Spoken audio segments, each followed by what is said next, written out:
Dear Aunt Lucy, you'll never guess what I've been doing. Ballet dancing. No, Paddington. Not like that. Like this. Huh? You need Grace. But I don't know anyone called Grace. Grace means to move with ease. Like the great Russian dancer Sergei Oblomov. You'll see him perform at our school concert. And you'll be able to meet all my friends. They've heard so much about you.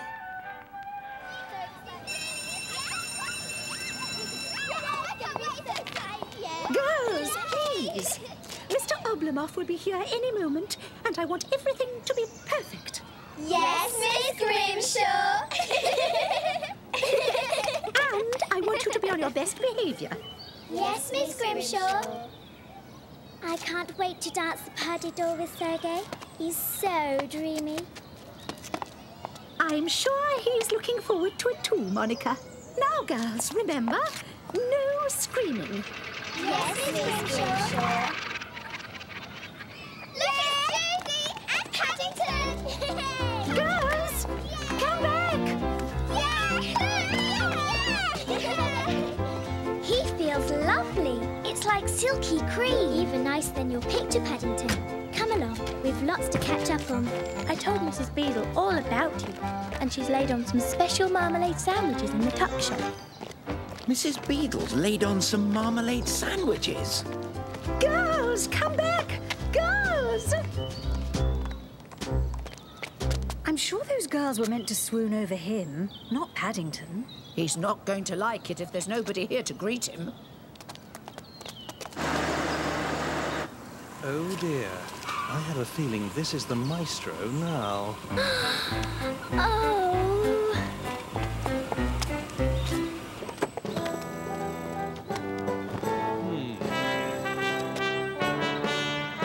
What is this? No fans! Mr. Oblomov, they were here, but, What she means to say, Mr. Oblomov, is that the girls were here, but they got a little sidetracked. By what? A bear, actually. A bear? What bear? Who is this bear? His name's Paddington, and, Mr. Oblomov, I'm terribly sorry. The girls will be here to greet you at any moment. I have never been so humiliated.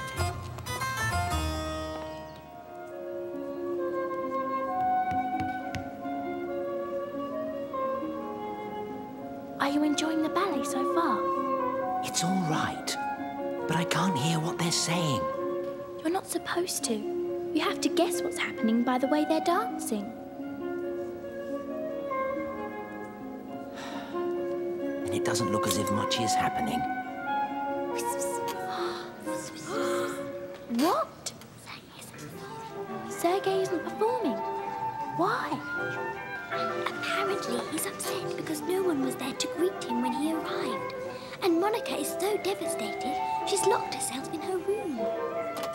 Oh, Paddington, it's all my fault. I should have introduced you to the girls after the show. I knew if I didn't do something quickly, the show would be ruined. What's going on, darling? I smell trouble. Speaking of trouble, where is Paddington? He was here a moment ago. Oh, no. Please, Sergei! No! I will not go on! He's only a bear. Only a bear? It's a good thing Mrs. Bird didn't hear you say that. You are that bear! I'm very sorry about what happened earlier, Mr. Oblomov. The girls will be very disappointed if you don't dance. Well, if you insist. I have changed my mind. I will not disappoint my fans. First, I will do my famous solo. Then the pas de deux. I trust everything is in order. No, I mean, yes, I'm sure it will be. Paddington, you've got to stall Sergei while I coax Monica out of her room.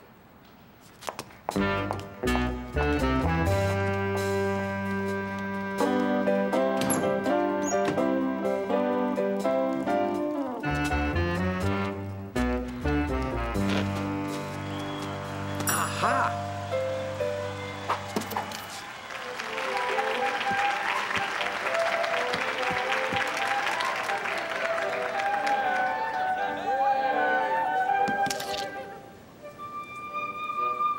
Are you seeing what I'm seeing? I'm afraid so.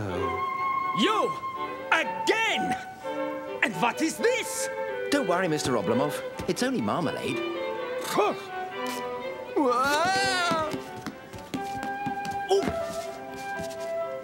I cannot go on. For one thing, you have too much shortness. And for the second thing, your entrechat. They are not clean. My entrechat are not clean. But I had a bath last night. I do not mean they are dirty. I mean they should be clean, snappy, like so. It's a bit difficult when you've only got paws, Mr. Oblomov. But I'll have a try.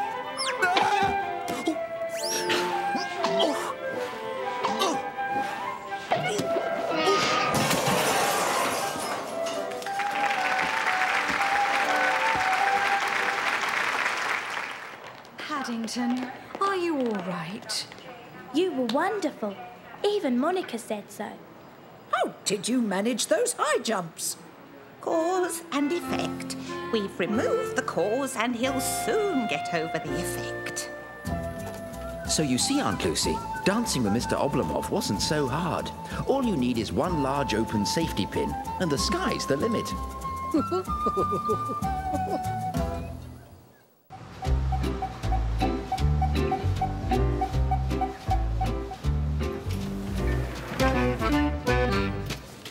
And you are one Paddington Brown? Mrs. Bird says one is enough. Oh, I'm sure she's right. This letter says you've been invited to be part of a live studio audience. But it doesn't say anything about you being a bear. Do you have any form of identification?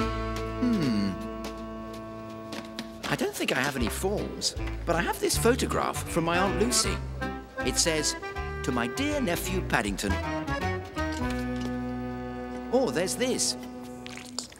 It's got my paw mark on it. Mrs. Bird says no one else has one quite like it. I don't suppose anyone would want one either. This is the number of the studio you want? Thank you. And be careful you don't get lost. I've never got lost this quickly before. Maybe the high altitude is making me see things. Are you lost? Very lost, I'm afraid. I'm looking for this studio.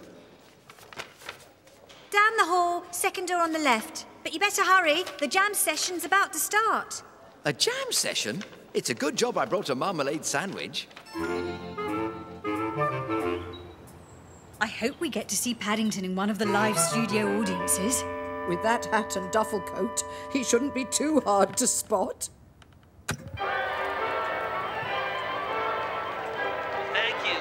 And for our last number, we have a wonderful gift. Eh? See? Just like I said. I have a feeling whoever invited Paddington to the television studios is going to wish they hadn't. Who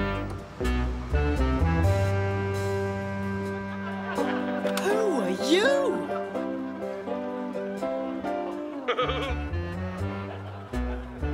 Yes, as I was saying, our wonderful guest is... Paddington Brown of 32 Windsor Gardens. Paddington Brown, Paddington Brown. But you're supposed to be in Studio 6, not Studio 9.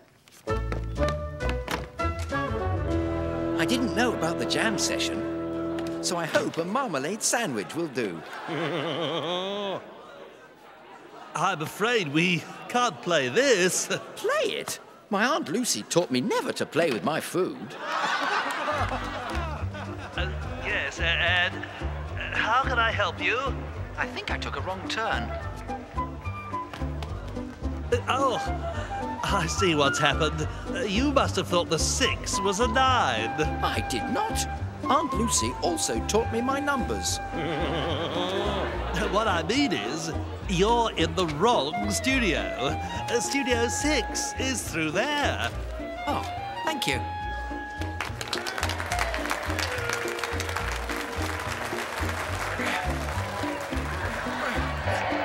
Oh, change the channel. I can't watch this anymore. And now, finally, for our last number. But this is Studio 8. Well, at least I'm getting warmer.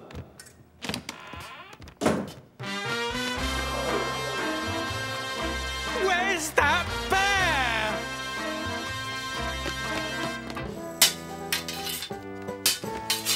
I have you, Robin Hood.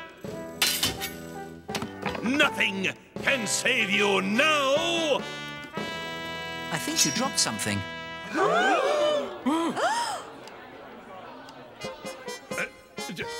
You'll not save him, Friar Tuck. Friar Tuck? Oh. It's not my place to say, but I've always been told that violence doesn't pay.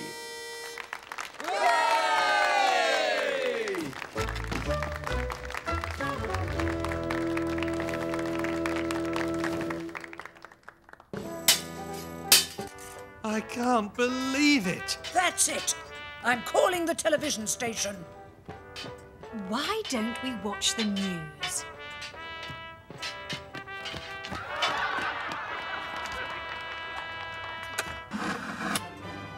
And on the international scene, there have been reports of strange sightings abroad. There's been a new development in the amazing discovery. It's happened again. I've tried phoning the station 5 times, but they're always busy. Oh dear. I hope people aren't calling to complain about Paddington. What is going on in my studios? Miss Warren, find the audience coordinator and that bear and bring them to my office on the double. I don't believe it. This is Studio 6, but the show's over. There you are.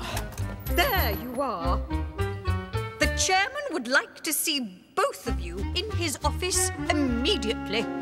Oh, no. I think I'm in trouble again. This is very serious. Those programs were going out live. Everyone in the country must have seen you. You see, I got my 6s and 9s mixed up. Yes! I know they're right here. I was just... What?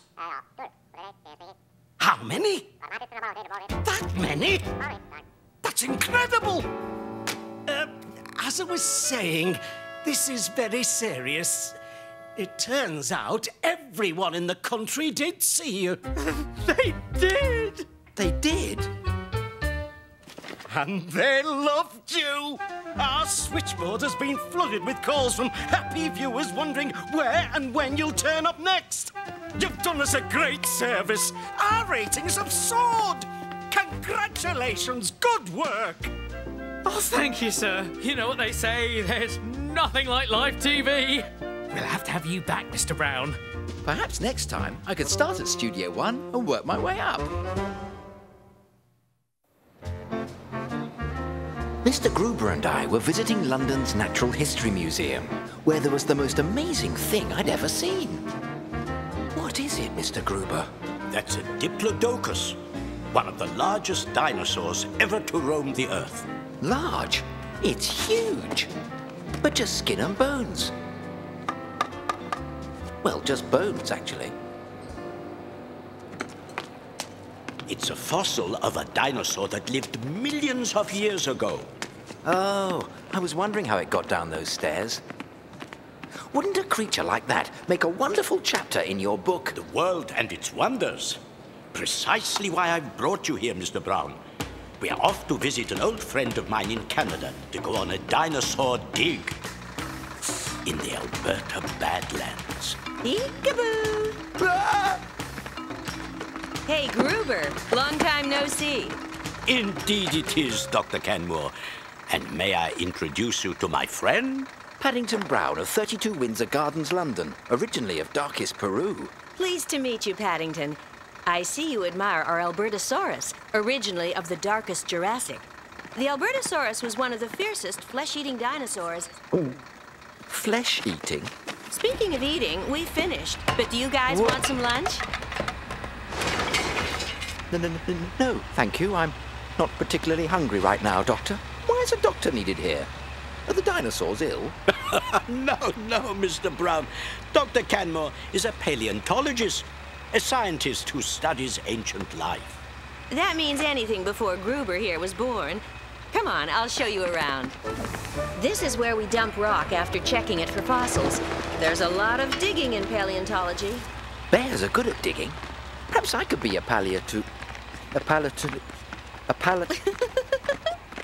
Think of Dr. Canmore as a dinosaur detective, Mr. Brown. A detective? That means you have to search for clues. Yes, but my clues are hundreds of millions of years old. In fact, you're standing in one right now. A footprint.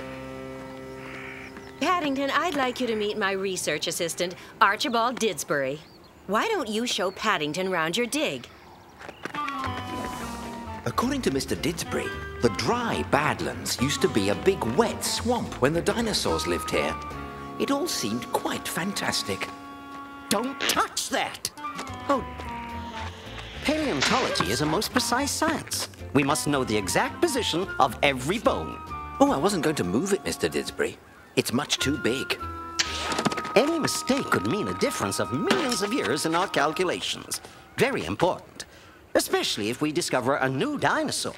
There are new dinosaurs, Mr. Didsbury. Live ones. All dinosaurs are old and dead.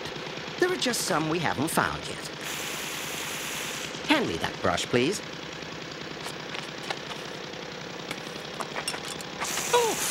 Oh, I'm sorry, Mr. Didsbury. Say, Paddington, isn't it?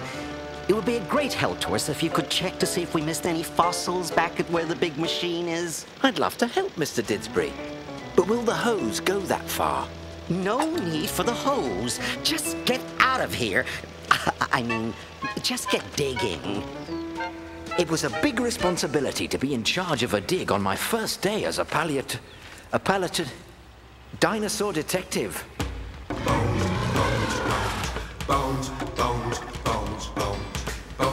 Bones, digging for bones, picking around these rocks and stones. Long ago, in years gone by, dinosaurs ruled the earth and sky. Some were large, some were small, some we know were very tall. Bones. When they walked, the earth would quake. The sound of their roar made others shake. And when they died, left only bone. And over time, it turned to stone. Dinosaurs were colossal. Now all that's left is a fossil. Dinosaur detectives got a job to do. Gonna dig around, gonna find a clue. Bones, digging for bones. Picking around these rocks and stones. Bones, digging for bones. Picking around these rocks and stones for bones. Mr. Didsbury! Ow! Mr. Didsbury, I found a fossil. Where? It's not a big one, I'm afraid, but have you ever seen one like it? Yes! It was called lunch! My dinosaur! My marmalade!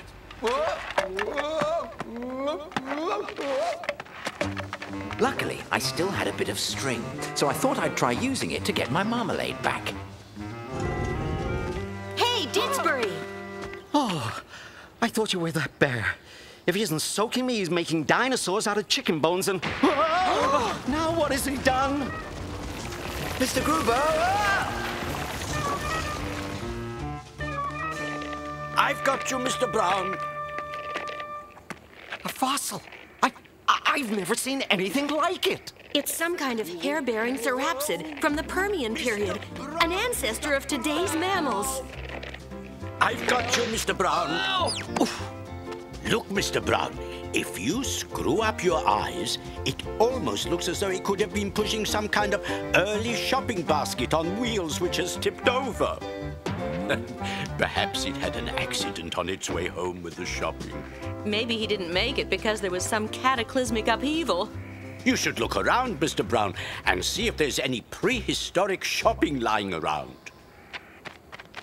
I'm afraid not, Mr. Gruber. There's only my jar of marmalade.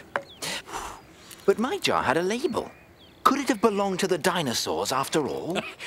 We will never know the truth, Mr. Brown. But in this world of wonders, all things are possible. In any case, this will make a good ending to my chapter. Actually, I know an even better one. Paddington gets to name this new discovery.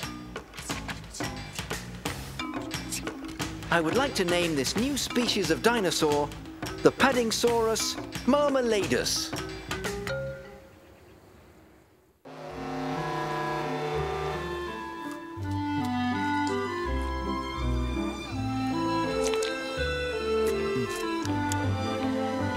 Would you care for a biscuit, Mr. Gruber?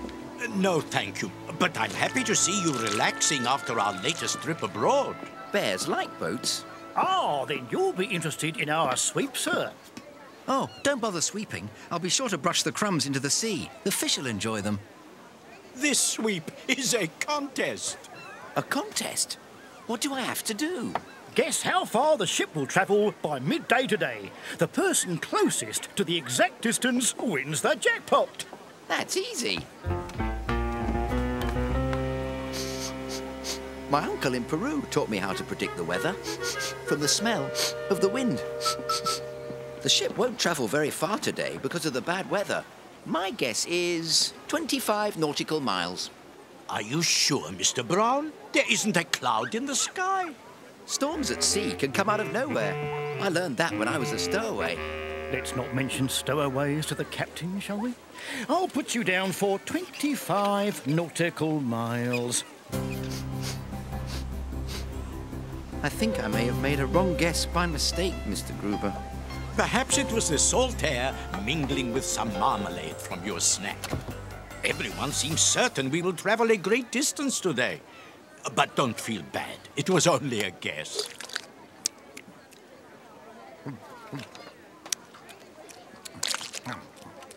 I will let you enjoy your biscuits alone, Mr. Brown. Now, be careful. Don't stay out in the sun too long. The sun's very hot, and I'm starting to get full and sleepy.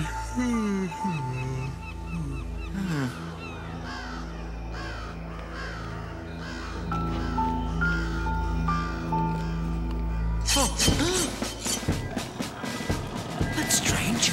Oh.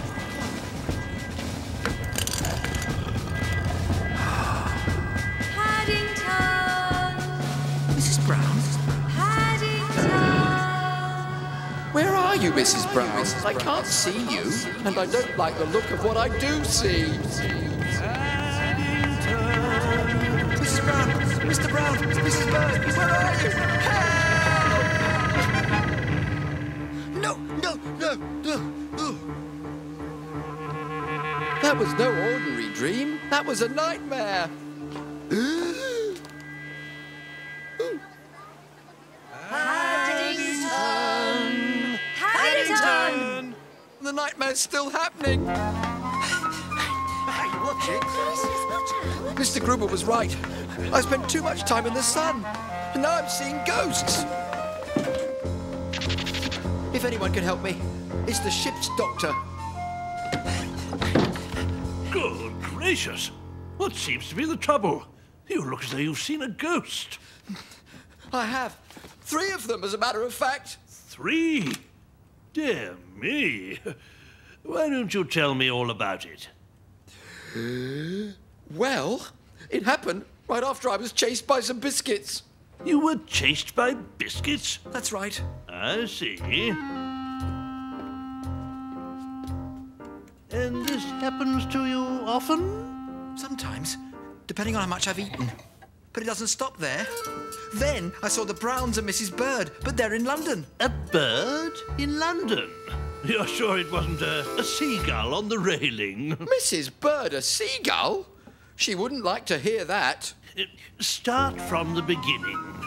I was sitting on the deck. You were sitting on the deck? In the sun? Yes, I was keeping an eye on the weather for the sweep. It sounds as though you've been hallucinating. What you need is sleep. But the trouble started while I was sleeping. It's a clear case of too much sun making you imagine all sorts of things. Well, it's happening again. There are the Browns and Mrs. Bird. Oh, my. Hi there. Hello. But you said they were in London, didn't you? Ha! Ghosts! Help! No! Wait!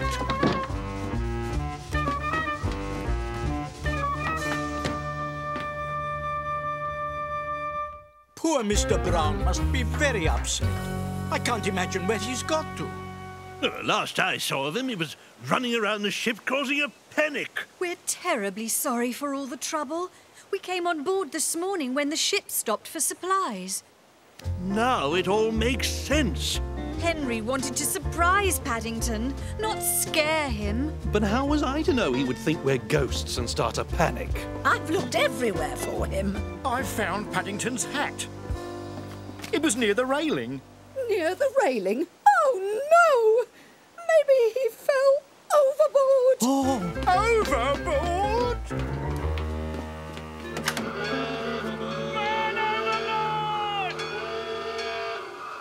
I've given the order to start the search. In all my years at sea, I've never had a man overboard, let alone a bear. But, Captain, I'm not overboard. I'm right here. Paddington! Ghosts! Run, everyone! Hide!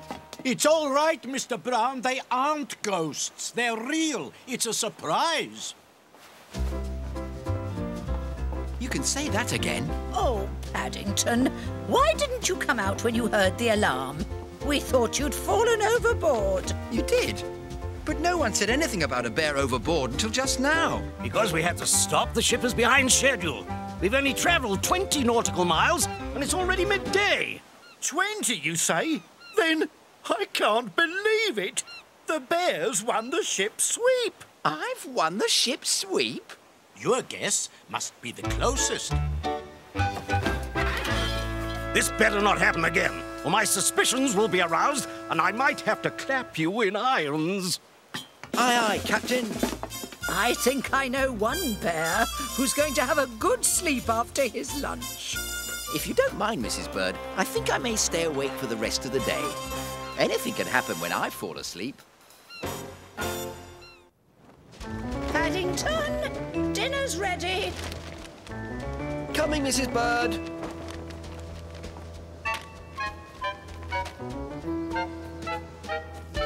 It looks as though you're enjoying your new kite, Paddington. It's very good value, especially when the wind blows. Well, be careful. What goes up doesn't always come back down.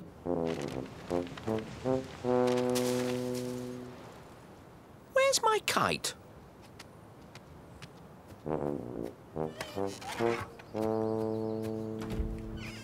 What are you doing, Bear? Have you seen my kite, Mr. Curry? What kite? It cost me a week's bun money, and it's vanished.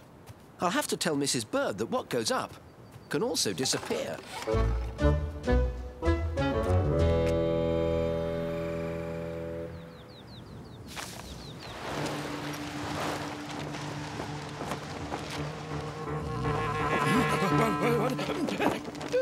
A bat! Help! Ow! Get me the police, the fire brigade, the zoo, the army! This is an emergency! What's happening at Mr. Curry's house? Are you all right, Mr. Curry? It was terrible. I was attacked by the most hideous of creatures. It was a... It's a kite, sir. Only a kite. You found it! Fancy calling the police and the fire brigade to help me find my kite. That was very kind of you, Mr. Curry. Thank you. Ha! This is all that bear's fault. Him and his tricks. You're not the first to get taken in today, sir. And I dare say you won't be the last. After all, it is April Fool's Day, mate. April Fools? Why, that bear, he'll be sorry. He won't get the best of Reginald Curry. two can play this game.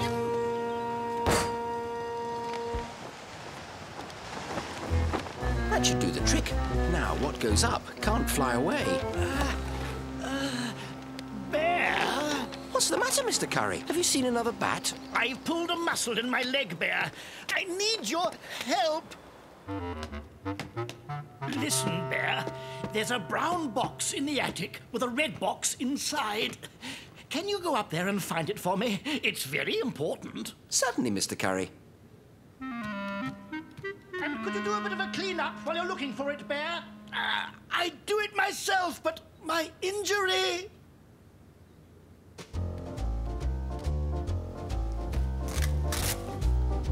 No red box in this one either.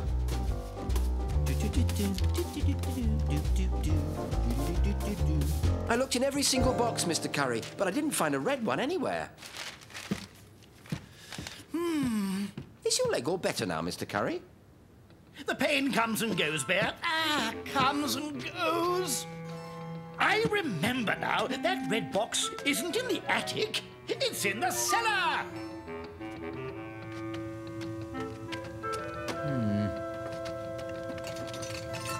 Oh. There's no red box in the cellar either, Mr. Curry. No red box! April Fool, Bear! I got you back good and proper. April Fool! What's an April Fool, Mr. Curry? What's an April Fool? As if you didn't know, Bear. April Fool's Day is when you're allowed to play tricks on people, Mr. Brown. What does that have to do with Mr. Curry's red box? I'm afraid Mr. Curry sent you on a fool's errand, asking you to look for something that was never there. You mean people can tell lies on April Fool's Day? That's right, Mr. Brown. Little white lies. But everything returns to normal at 12 noon. It's only 11 o'clock. That means there'll be another hour of all this. Don't leave yet, Mr. Brown. I have some very exciting news for you.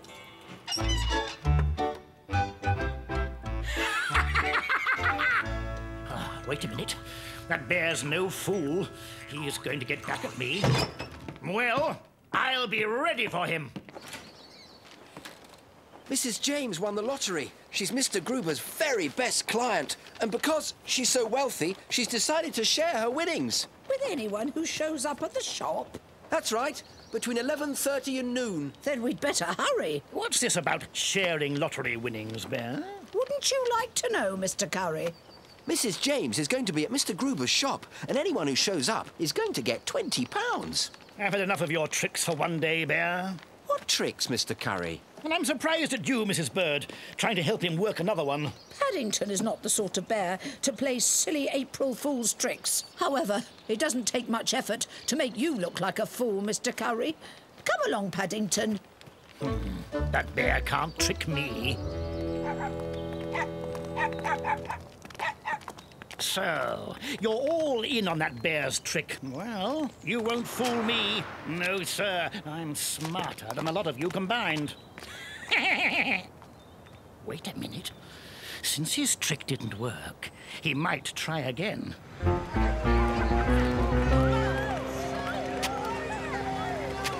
Would you believe it? £20!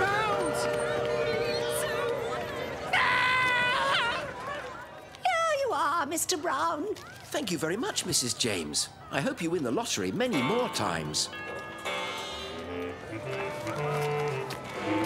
Mrs. James is a very nice lady. She certainly is. Look at all these smiling people. Move aside. Out of my way. Open up! I want my £20. It's 12 o'clock, Mr. Curry. You're too late. Too late? I thought this was another of your April Fool's tricks. Oh, no, Mr. Curry. I would never play a trick on you. Now listen here, Bear. You tricked me all right. Tricked me with your silly kite. But, Mr. Curry, I lost my kite and you found it. Nonsense. You tricked me and I tricked you back. Then you told the truth about Mrs. James. But you knew I wouldn't believe you. I suppose in the end, even though I didn't mean to, I did trick you, Mr. Curry. You certainly did, Bear. And for that, I am entitled to your £20. I'm not an April Fool, Mr. Curry. Dear Aunt Lucy, Just imagine my excitement when I found the Browns and I had been invited to a fancy dress ball. Of course, to go to such an affair, one needs the right clothes. Oh, not to mention a good tailor. Perfect.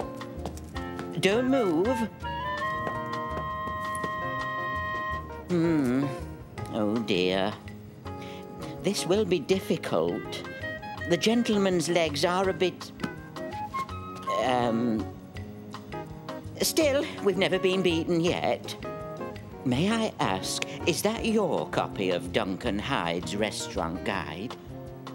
Ah, to eat at an establishment he has rated worthy of 5 bowler hats. That would be heaven. I'm treating my family to a lunch out today, so I asked Paddington to find us a good place to go. If I may be so bold, there's a new restaurant just opened up underneath this shop. The food there is simply exquisite. Ah, so you've tried it then? Well, no, but the menu is a work of art. Well, why not? Paddington, we'll meet you there when you're finished here.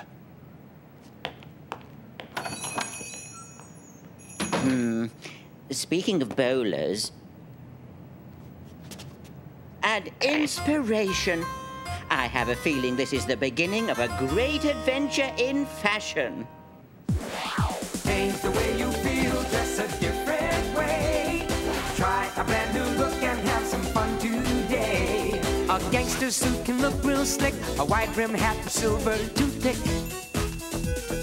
Groovy clothes can make you swing, snap your fingers and want to sing. Disco clothes make you feel alright, make you want to dance on Saturday night. Change the way you feel, dress a different way. Try a brand new look and have some fun today. If you want to have some rhythm and soul, dress up like the king of rock and roll. Thank you very much. Plain and simple or stylish flair, it's hard to know just what to wear. Change the way you feel, dress a different way. Try a brand new look and have some fun today. The tailor wanted to deliver the suit, but I decided to wear it there and then. I couldn't wait to show the Browns my new outfit. I don't understand it.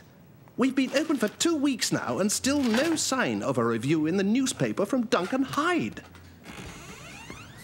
If only we knew what he looked like. All we have to go on is his silly newspaper picture. How am I supposed to attract business if the most famous restaurant reviewer in London won't even step through my door?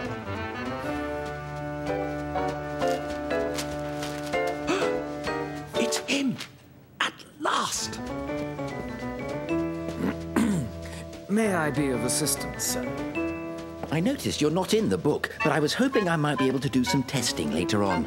I think some of your dishes might be worth a bowler. Good afternoon, sir. May I say what an honor it is to have you here with us today?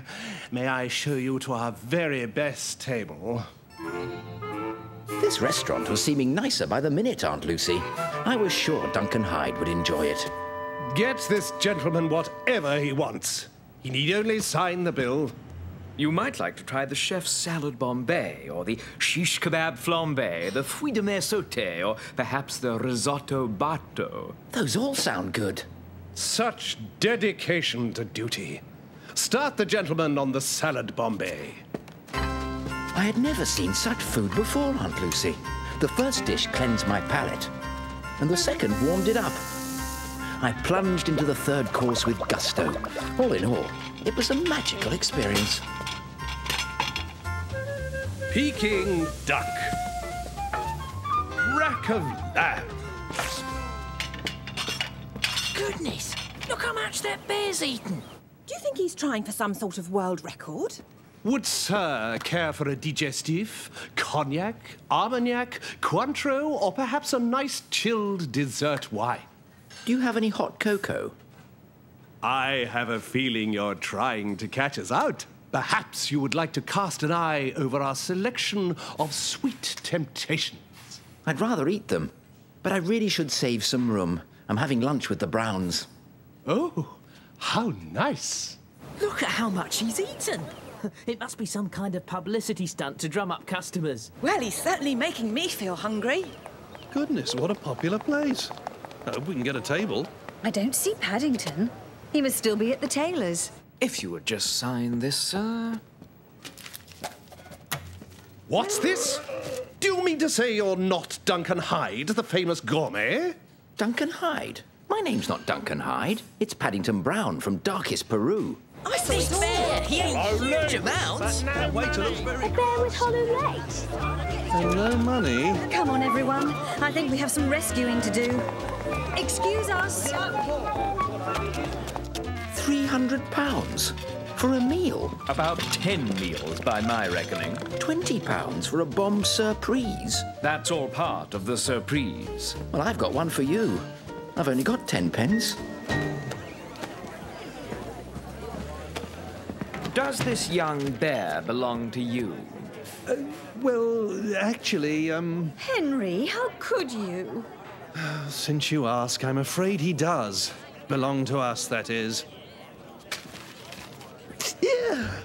Come now. No need to worry about mere money.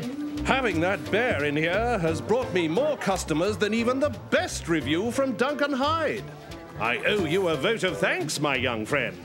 Please sit, everyone. As friends of this bear, you are all welcome to lunch on the house.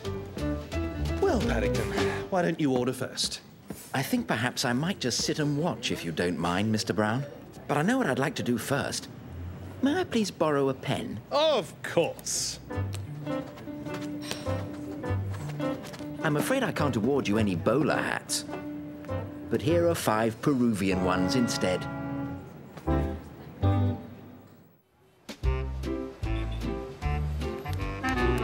He's late.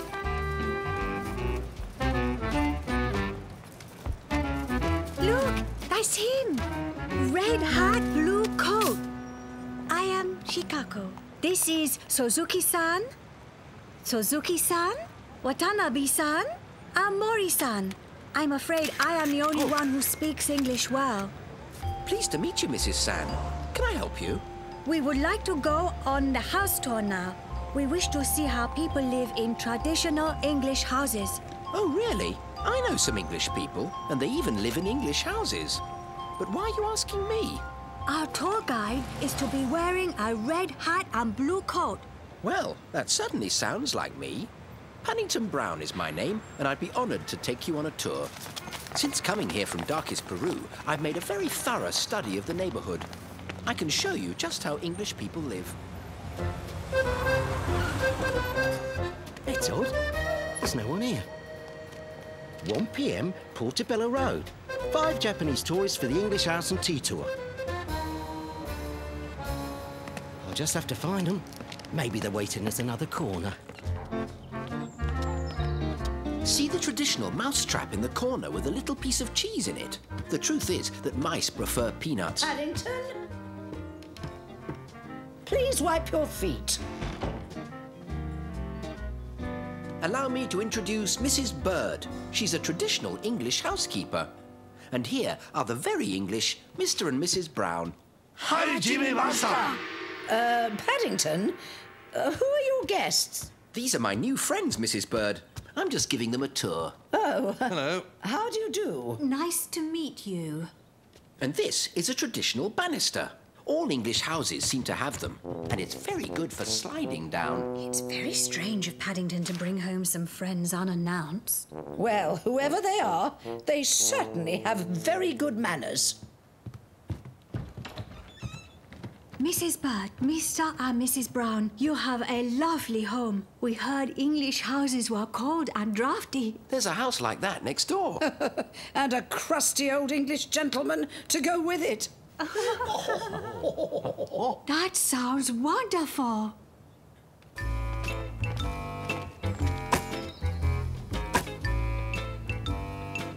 This is Mr. Curry.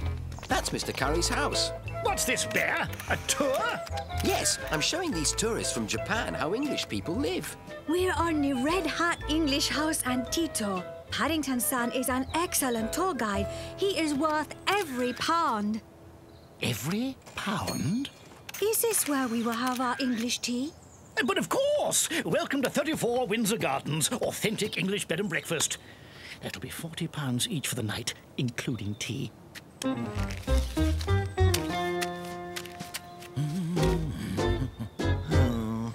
Mr. Curry doesn't have a refrigerator, but he does have one of these. He has to put ice in it every day to keep the food cool. It's not very traditional, just strange. Excuse me, Paddington son. Will we be having our English tea now? Yes. Paddington San is just about to get everything ready. Now, why don't I show you my collection of rare books? Bear, make our guests their tea. Aunt Lucy always said that guests come first, so I don't think the Browns will mind if I borrow a few things. More tea, dear. Yes, please. What the... Oh, watch where you're going. By the way, Bear, we'll need some cake for our tea. Mr. Curry's quite right for once. Curry-san, we would like to freshen up before tea. Mind you don't use up all the hot water. May we please have some towels?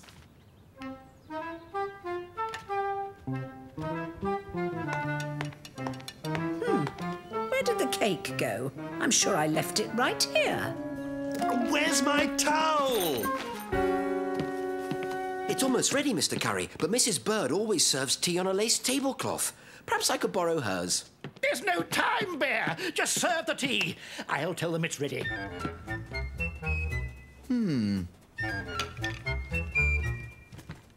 Tea is served.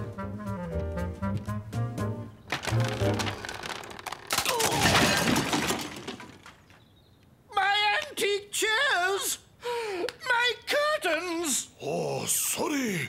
Sorry. No need to find others, Mr. Curry. In Japan, we are accustomed to sitting on floor. Perhaps you'd like to experience an outdoor tour of England for a while. We could visit my friend, Mr. Gruber. He owns an antique shop.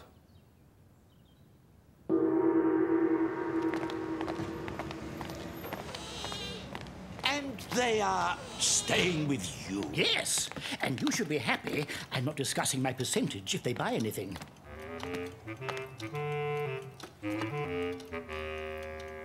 Suzuki-san wants to buy that coronation plate for his wife. It's a fine piece. I'm sure she will enjoy it. Arigato. I didn't know you spoke Japanese, Mr. Gruber. I like to make my customers feel at home, Mr. Brown. I've been looking all over for you.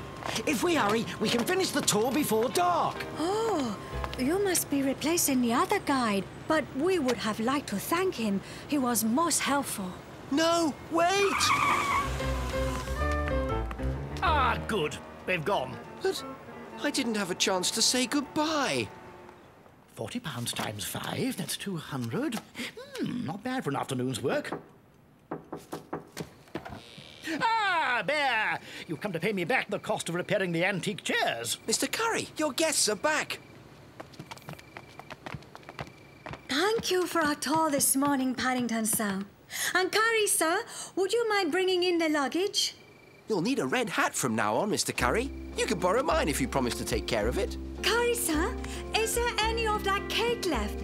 And Mori-san wonders if he can sleep in the big bed. Dear Aunt Lucy, how I miss the simple Christmases in darkest Peru.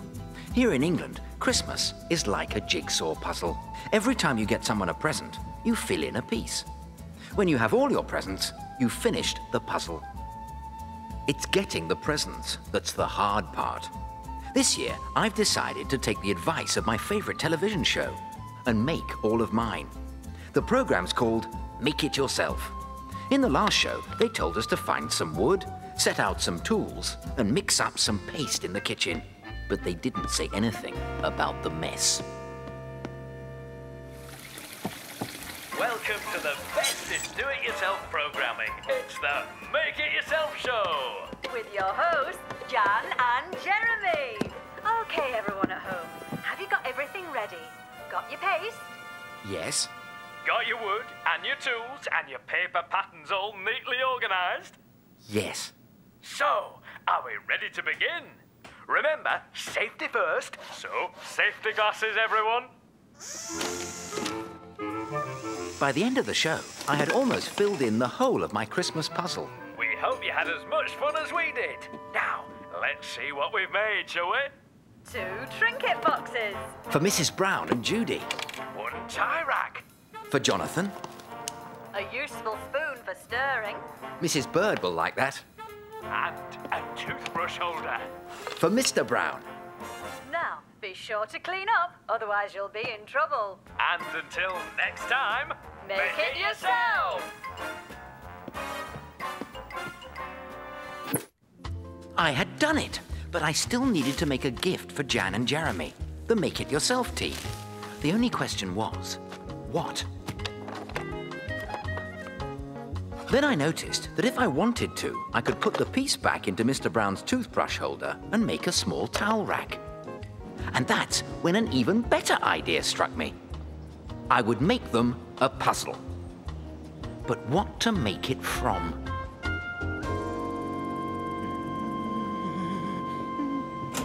A glance outside gave me my answer. For Mr. Curry appeared to be throwing out the very thing I needed. Yes, what is it? I'm a busy man today. Mr. Curry, I wonder, since you seem to be finished with that... I'm not finished. I'm only just beginning. I have lots more to do before I'm finished. Yes, but I wonder if I might... That is, Christmas is coming and... Whatever it is, fine. I wish you luck. Now leave me to my work. Thank you very much.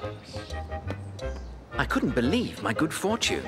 The painting was even stuck to a sheet of plywood. It would make the perfect puzzle.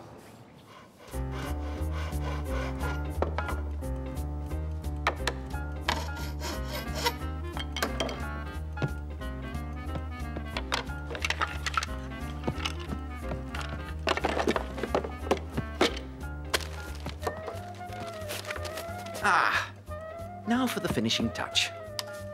A present for you. There, I've made all my gifts.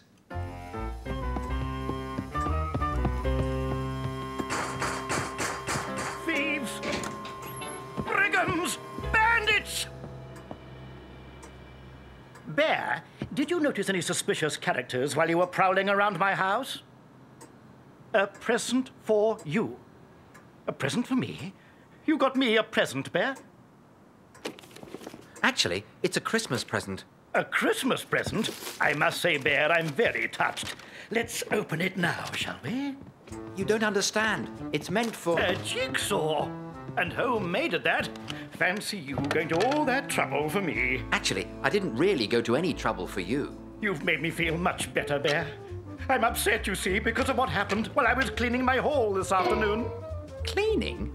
I'd stood all the things outside while I was working, and guess what happened? You mean you weren't throwing things out? Someone stole a priceless painting. Hard to believe, isn't it? Oh, I believe you, Mr. Curry. Perhaps you should finish the jigsaw later. Nonsense. It's starting to take shape. That's what I was afraid of. Bear, I can't see to do my jigsaw. Oh, that's good. I mean... My painting! This is my painting! Bear, what's the meaning of this? Where are you? Come back here! Huh? Get away from there! They're my things! Leave them alone! Thankfully, Aunt Lucy, it appeared Mr. Curry didn't like Jan and Jeremy's present after all. You can't trust anyone today. I mean, you leave things outside, and what happens? I felt badly about his painting and wanted to make it up to him. But that meant I had to get busy. Thank you, Mrs. Bird. I'll see myself in. He destroyed a perfectly good painting. A perfectly good painting! It's an outrage. Absolute outrage. He left me this note. Oh, wait till I get my hands on him. May I help you, Mr. Curry? That bear! That bear!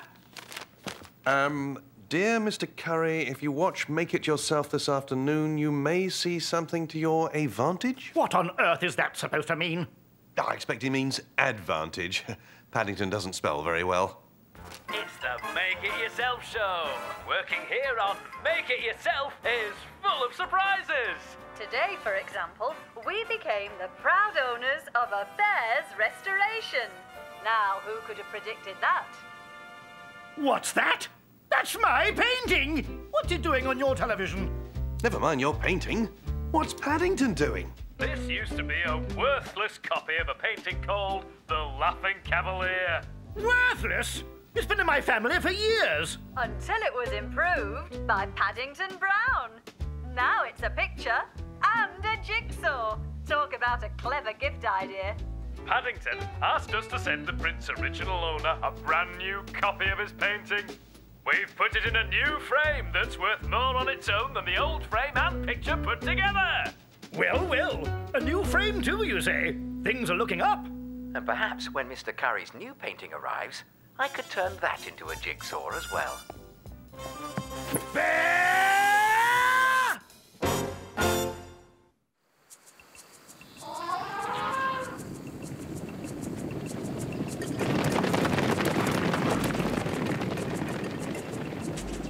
I'm glad we're up here and not down there, Mr. Gruber.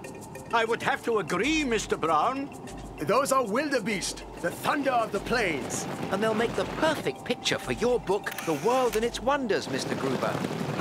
If only they would stay still for a moment. Patience, Mr. Brown. Things move at a different pace here in Africa. Everything comes to those who wait.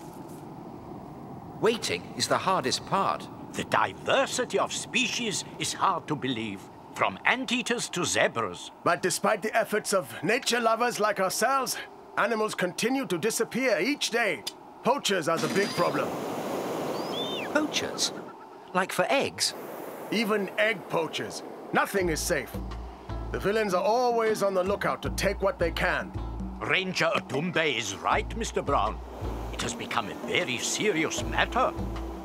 I could tell that it was. So that night, I decided to do something about it. I would protect our eggs from the poachers, even if Mr. Gruber prefers his scrambled. But then I remembered that Ranger Odumbe said the villains are always on the lookout to take what they can. So I intended to take extra special care.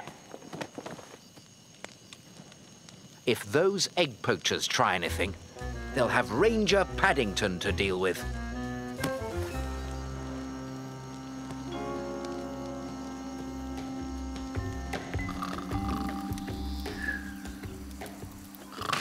Oh. Who goes there? Shh. There was someone out there.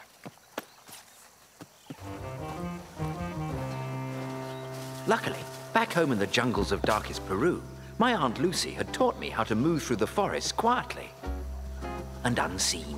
Ah, what a steal! This ostrich egg is worth a fortune. Egg poachers!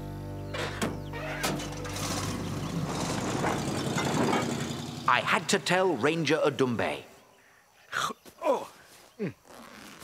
Good morning, Mr. Brown. Did you sleep well? Mr. Brown? Mr. Brown is gone. But to where? Who knows? But we must find him before he goes too far.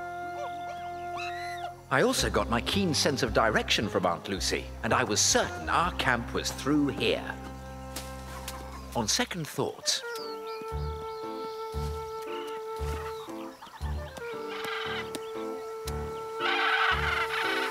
Oh dear. I hope that ostrich doesn't think I took her egg. One good peck from her, and I'd have a headache for days. On the other hand, if I'd laid an egg that size and it was stolen, I'd be upset too.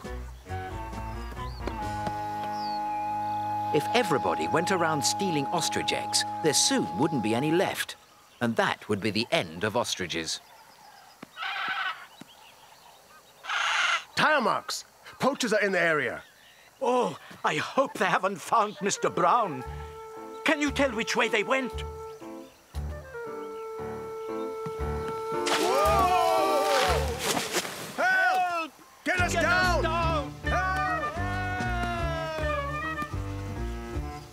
was Mr. Gruber and Ranger Odumbe. They were in some kind of danger. It was up to Ranger Paddington to save them.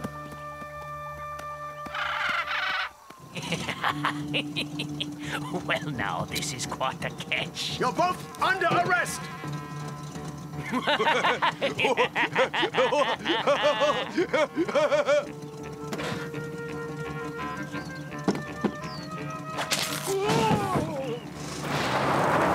You won't get away with this. Mr. Gruber is very close. And so are you.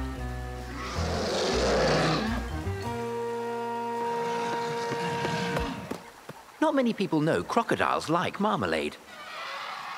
That's something else Aunt Lucy taught me.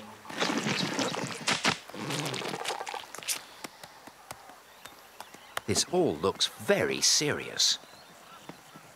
Poaching is a crime. You will be punished. You should be ashamed. This ostrich egg will fetch us a fortune, and there's no one about to stop us. Just as I suspected. Release Mr. Gruber and Ranger Odumbe, you egg poachers! Run, Mr. Brown! Get help! Do you see what I see?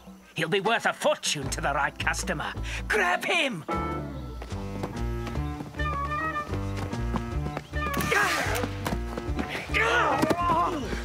That's nuts!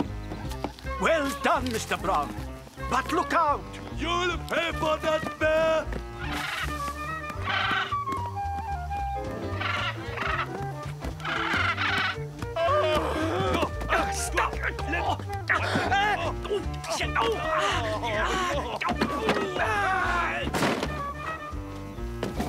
Let us out of here! Only when you're locked up, safe and sound. I'm so glad I found you, Mr. Gruber. I had quite a time, what with all the egg poaching going on. Egg poaching? Yes, I was guarding our breakfast eggs when I saw these men with this poor ostrich's egg. Egg poachers! Oh, Mr. Brown, you never cease to amaze me. Bears certainly do have a way of landing on their paws, don't they? That's what Mrs. Bird always says, Mr. Gruber. Mr. Gruber, I think I've managed to find the perfect photograph to take for your book, The World and Its Wonders. This is all very egg-citing. After that day's experience, we decided that for breakfast, we would only have fruit and toast during the rest of our stay in Africa. And I think that was a very good decision indeed.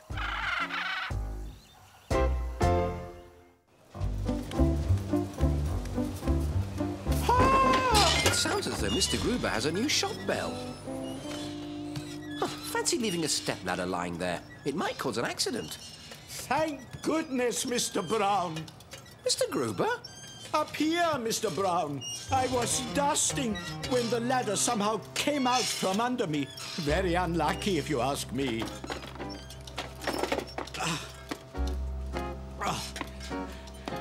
Although it's not surprising, considering what day it is. Friday? It's no ordinary Friday, Mr. Brown. It's Friday the 13th. Is it your birthday, Mr. Gruber? No, Mr. Brown. According to the Encyclopedia of Superstitions, many people consider Friday the 13th to be the unluckiest day of the year. Encyclopedia of Superstitions? It's a good thing I called in at Mr. Gruber's shop. Imagine not knowing about the unluckiest day of the year, or about lifting your feet crossing water, or about the right side to get out of bed. A lucky penny! Watch out! According to the Encyclopedia of Superstitions, a penny is only lucky if it's heads up. Heads down means bad luck, so I wouldn't touch it if I were you. Blimey, that was a close shave. It's tails. Thanks for warning me, mate. In my job, you need eyes in the back of your head. You're very welcome.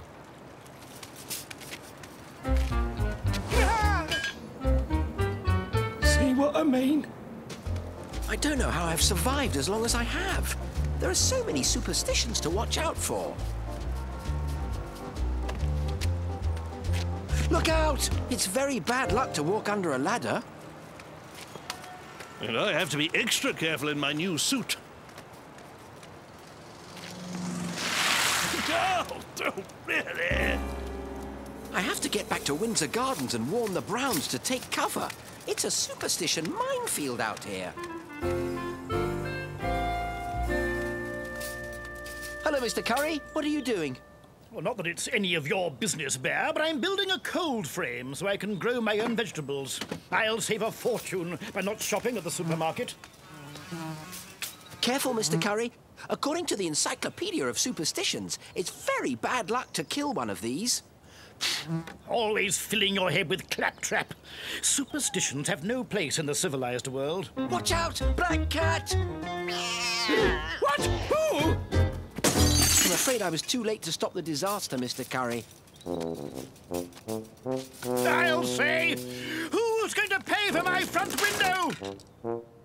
It's lucky I found this whistle. Now perhaps I'll be able to warn people of any bad luck in time.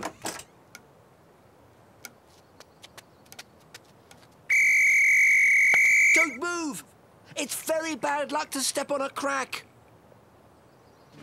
You've got to be joking, Paddington. We won't be able to move then. That's what it says in Mr. Gruber's book. Still on patrol, Paddington? Vigilance is the watchword, Mrs. Bird. Well, just you mind you don't wear a hole in the carpet. Careful, no crossing on the stairs. What? Whoa! Oh, thank goodness, Mrs. B. Paddington, you might have caused a nasty accident. I thought you were supposed to be preventing bad luck. It's not my fault, Mrs. Bird. The bad luck's everywhere. See, you even spilt some salt. That's almost as bad as breaking a mirror. But don't worry, throwing some over your shoulder will make things come right again. That doesn't make me feel safe at all. That bear should pay for my window. After all, he is the reason I broke it.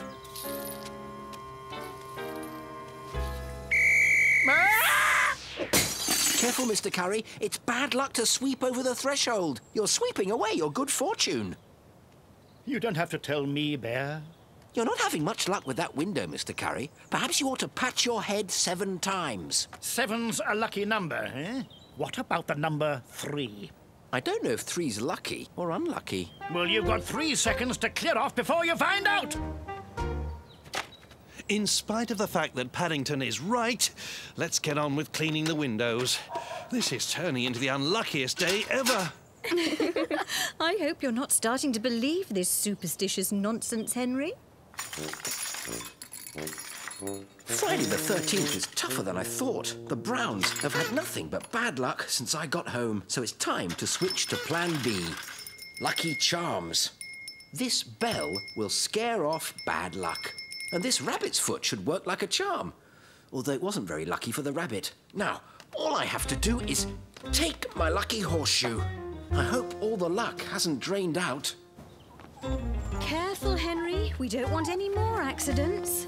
Then you'd better look out for Paddington. Henry, are you all right? Don't worry, everyone. This should start working soon, and the spell of bad luck at Windsor Gardens will be over. I might share some good luck with Mr. Curry. Rather him than us. Well, 3rd time lucky.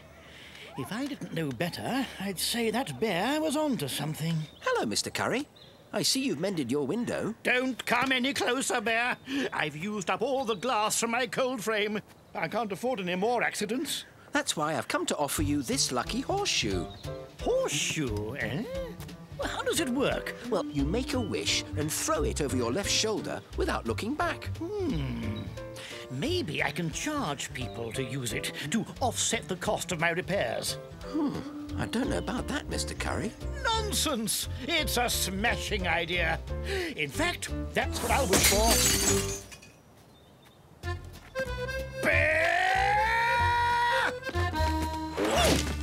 I'll be in my room where it's safe.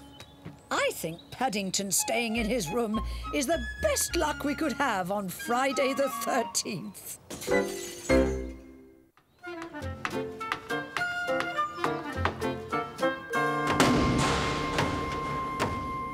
I do wish Mr. Curry would hurry up and finish all his home improvement. I wouldn't mind if they were his ideas in the first place. But now he's even talking of putting a serving hatch in his kitchen wall, just like the one Mr. Brown installed. He said he'd do that right after he copies the concrete path Mr. Brown put in our garden. Oh, indeed. If Mr. Curry's not simply being mean, he's busy copying everyone else's ideas. Are you sure you won't come with us, Paddington? No, thank you, Mrs. Brown. I think I'll stay at home and sit in the garden. Oh, I don't think you'll get much peace. Not while Mr. Curry's busy trying to copy all of Henry's improvements. It had indeed been a very busy week for Mr. Brown. The serving hatch he installed made life easier for everyone, not just Mrs. Bird. And the kitchen sparkled with a fresh coat of paint. It was when Mr. Brown laid the new concrete path in the garden that Mr. Curry got wind of it all. Mrs. Bird says that Mr. Curry's never had an original idea in his life.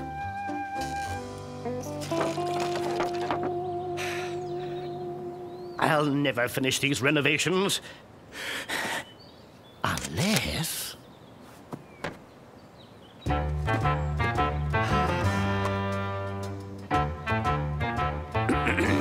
Good morning, Bear.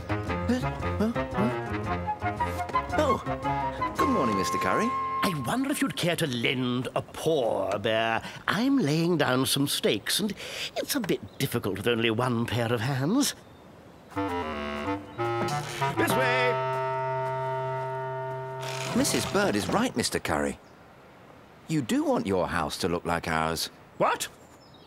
Well, anyway, I'll show you where you can put the stakes, and you can carry on while I go out for more supplies.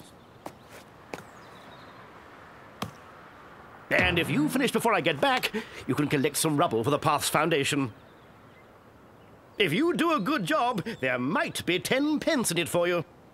Thank you, Mr. Curry, but... Good. Now, when I nod my head, you hit it.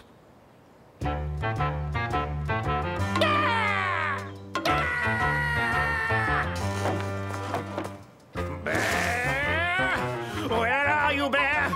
Come back here, Bear! I couldn't believe my ears when Mr. Curry told me to hit his head, but over the years I've learned never to question him. There's always a first time. Oh, when I get my hands on him, oh, you'll be sorry.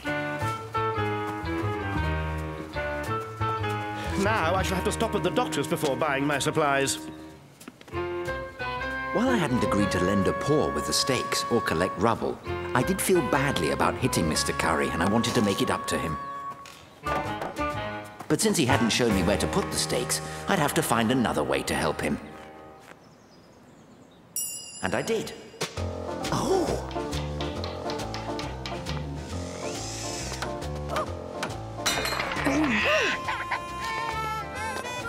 I found that knocking down walls was much more interesting than what Mr. Curry had planned for me. Even with all the dust.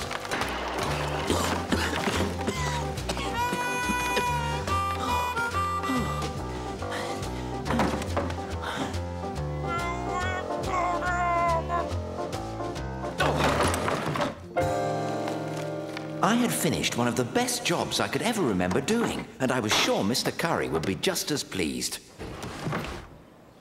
Oh dear, I think I'm in trouble again. I'd seen the Browns' house from a great many different angles, but never from that direction. Uh-oh.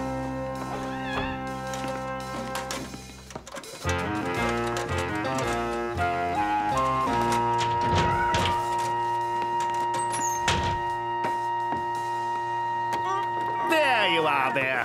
What are you up to now? What am I up to now, Mr. Curry?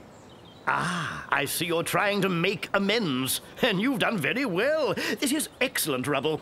Here, I promised you 10 pence, and I must say you've earned it. Thank you very much, Mr. Curry. but I won't spend it yet in case you want it back. Nonsense. Of course I shan't want it back. This rubble's just what I need for my path.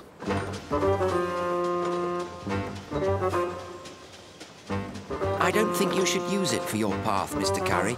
You may want it for something else. Something else? Whatever are you on about? Give me an example. If it's all the same to you, Mr. Curry, I'd rather not. Well, back to work then.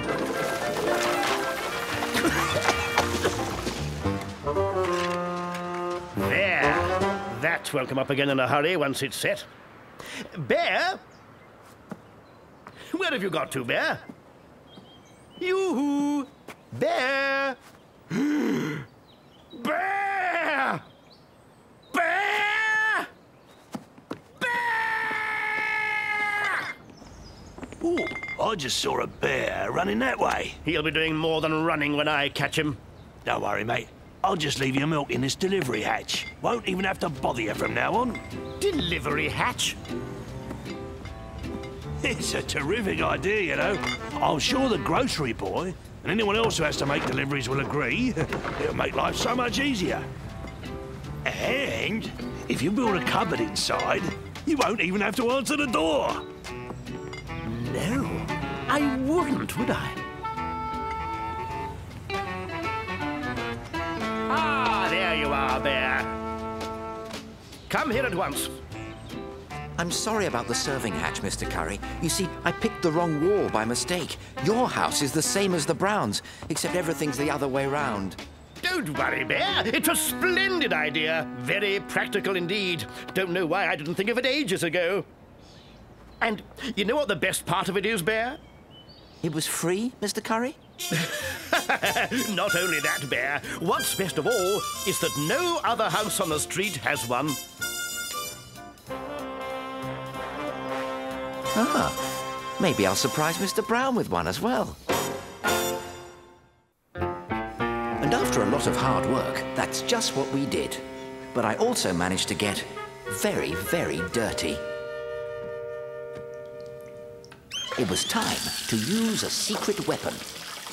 Magic bubbles contain special ingredients. With just one capful, magical results are guaranteed. Magical results? That's just what I need. If one capful does all they say, think what two might do.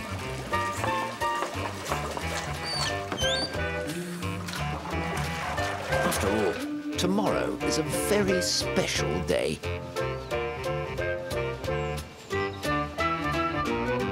Here you are, Paddington. I think I've removed all the stains. Thank you very much, Mrs. Bird. You look so clean and shiny. And so slippery. It almost seems a pity to cover you up.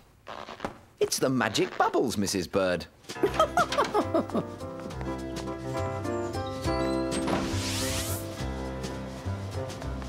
2-ton muscles galore, the strongest man in the world.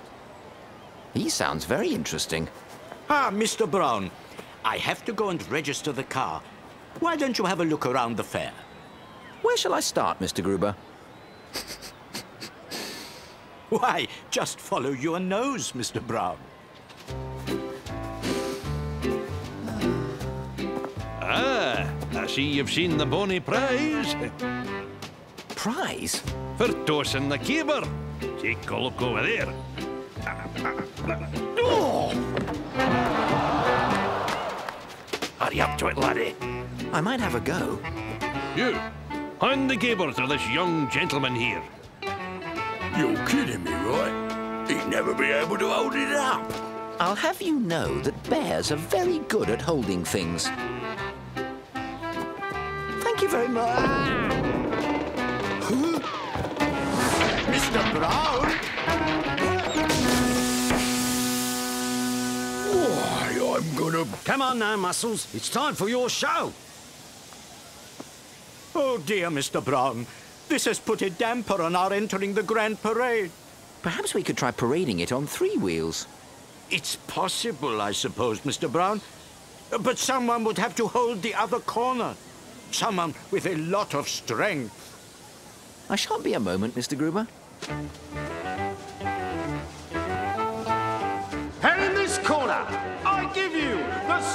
strongest men in the world, the one, the only, 2-ton Muscles Galore!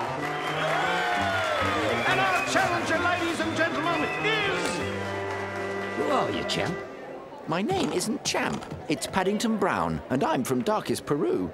And in this corner, all the way from darkest Peru, Paddington Brown! Now, ain't this just a funny turn of events? It's him again. I'm going to enjoy this.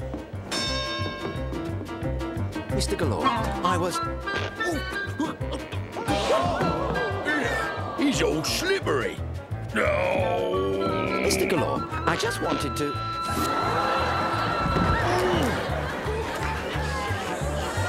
He's coated himself with something. I can't get an hold. He's all slippery, worse than a eel.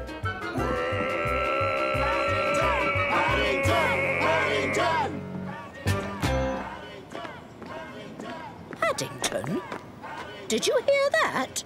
Come over here, you! No, thank you, Mr. Galore. Well, I never. In all my years. Muscles galore indeed. You ought to be ashamed of yourself. Why don't you pick on someone your own size?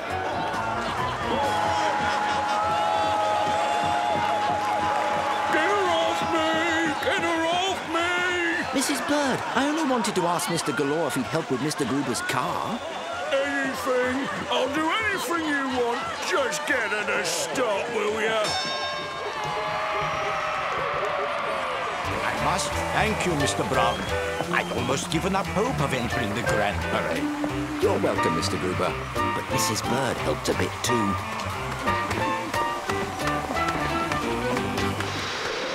You're looking very full of beans, Paddington. Anyone would think you had a bus to catch. Actually, I'm looking forward to a nice hot bath, Mrs. Bird. Goodness gracious. Wonders will never cease. My whiskers are a bit dusty, so I may need some more magic bubbles. They were so successful today. Who knows what results they could bring tomorrow? People come from all over the world to photograph and study the animals of the Galapagos Islands. That is why I'm afraid you only have one day to carry out your research, Mr. Gruber. That should be plenty of time, Mr. Sanchez. I'm sure I'll be able to get all the photographs I need for my book, The World and Its Wonders. And it is because of this young bear that you have been given permission. After all, he is from Peru. And because Peru and Ecuador are right next to each other, we're neighbors, Mr. Sanchez. Exactly. So, we will meet back here at the end of the day. Good luck. Isn't this exciting, Mr. Brown? The Galapagos Islands, where evolution happens before your very eyes. Look, Mr. Brown. Oh, wait. I hope evolution slows down a bit while we're here, Mr. Gruber. Otherwise, you won't get any good pictures. The blue-footed booby. Steady, Mr. Brown, don't startle it.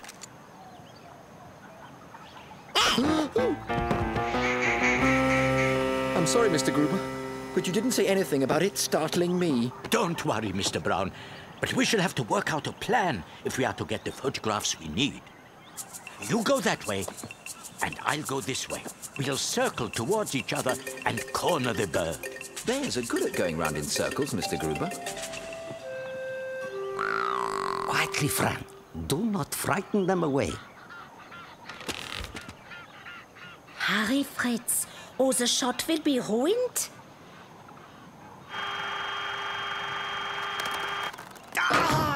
We've waited hours for the sun to be perfectly positioned, and you ruined the shot. Me, Fritz. You are the one who wasn't fast enough. One whole month and still we have nothing interesting for a documentary film on the Galapagos Islands. We must find something soon, or our reputations will be ruined.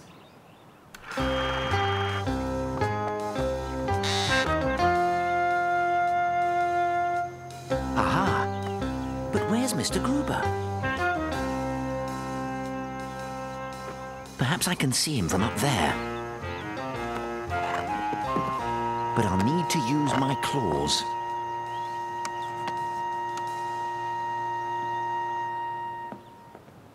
What's that? Amazing! Red feet! Are you filming? Of course. Do you see that?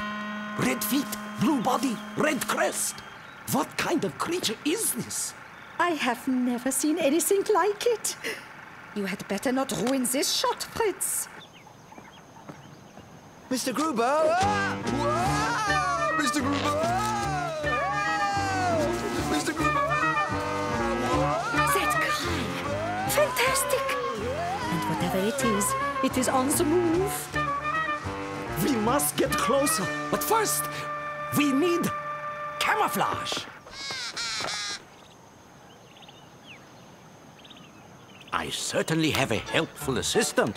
His cries sent the bird right to me. Oh, sorry, Mr. Gruber. Oh, Mr. Gruber, I've ruined another picture. That's quite all right, Mr. Brown. We'll just have to try again. Whatever happened to your Wellingtons? Oh, I left them back there. Perhaps you should fetch them while I track the bird. I love this part of our job. I shall be picking leaves out of my hair for weeks. You must be perfectly quiet, Fred. I must be quiet. Shh! That sounds like something very large. I hope it isn't something that's looking for lunch. Shh! Here it comes.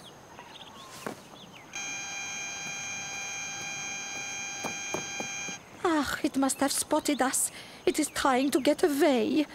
Hurry! It's chasing me.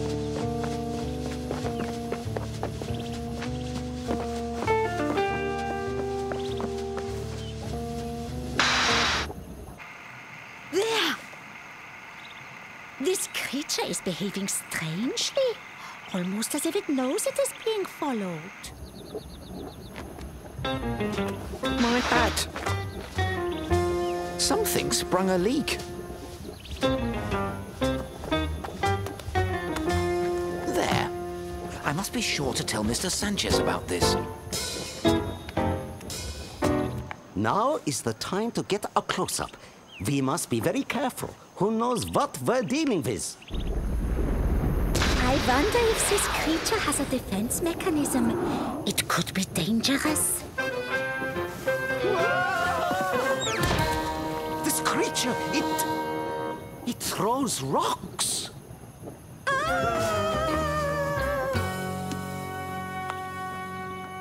Ah, Mr. Brown. I'm afraid to say that I've lost the bird. Well, there's lots more we can take pictures of, Mr. Gruber. It's the blue-footed booby again. I think it's after your marmalade sandwich. Aunt Lucy always told me to share. Good work, Mr. Brown. Hurry up, Mr. Gruber. It's about to begin. What a stroke of luck, Mr. Brown, to be able to watch a nature documentary on the Galapagos Islands so soon after our trip there. I'm sure it'll be very helpful for your book, Mr. Gruber. We have made a truly wonderful discovery. A new species never before seen on the Galapagos Islands. Isn't that right, Mr. Sanchez? Experts have examined this footage quite carefully and all agree that this is an undocumented species. But that looks like my coat, and my Wellingtons, and my hat. But the greatest mystery is that this rare species seems to have disappeared without a trace. Well, we know where that rare species is, don't we, Mr. Brown? And if you had your camera, Mr. Gruber, you could take a picture of it.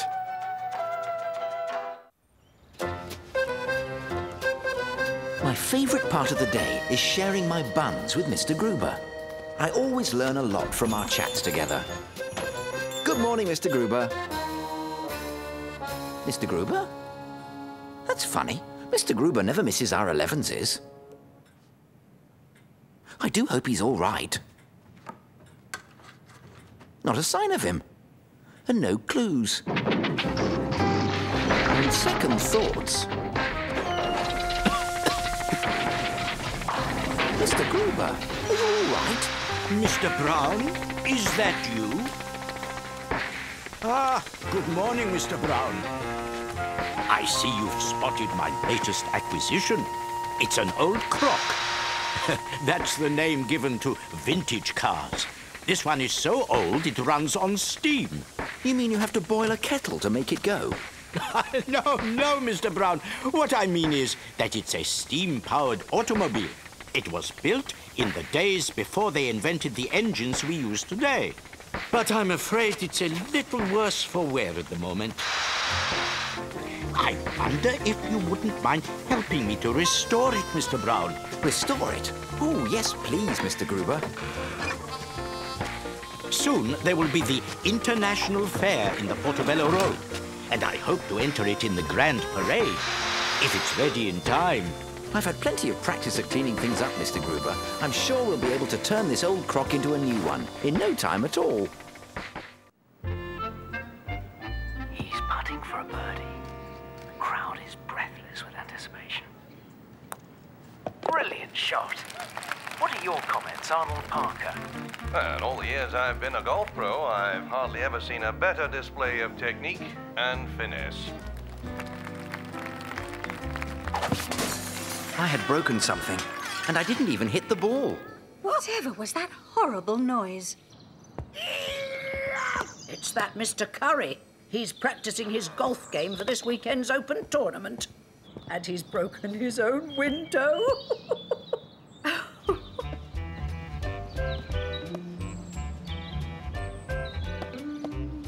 Seeing how I was trying to learn about golf, I thought it might be good to watch someone play in the flesh.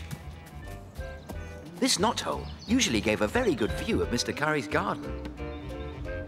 But something was blocking it. Bear! Did you do that on purpose? Oh, no, Mr. Curry. I was only trying to unblock the hole. If I'd known you were there, I would have done it much more gently. I was looking for my golf ball. It went into your garden. It couldn't have gone too far, Mr. Curry. Found it, but I think you'll be in trouble with Mr. Brown. He's very fond of his tomato plants. If people don't take the trouble to build their fences high enough, they must expect these things. Bear, I need a caddy for the golf competition tomorrow. If you're interested, I might not report you for nearly poking my eye out. A caddy? Oh, wonderful. The first thing to do is fill my golf bag with my clubs in the proper order. The driver, the 3 woods, 6 irons, sand wedge, pitching wedge for the short game, and of course the putter. That's settled then. I'll see you on the links at 2 o'clock sharp.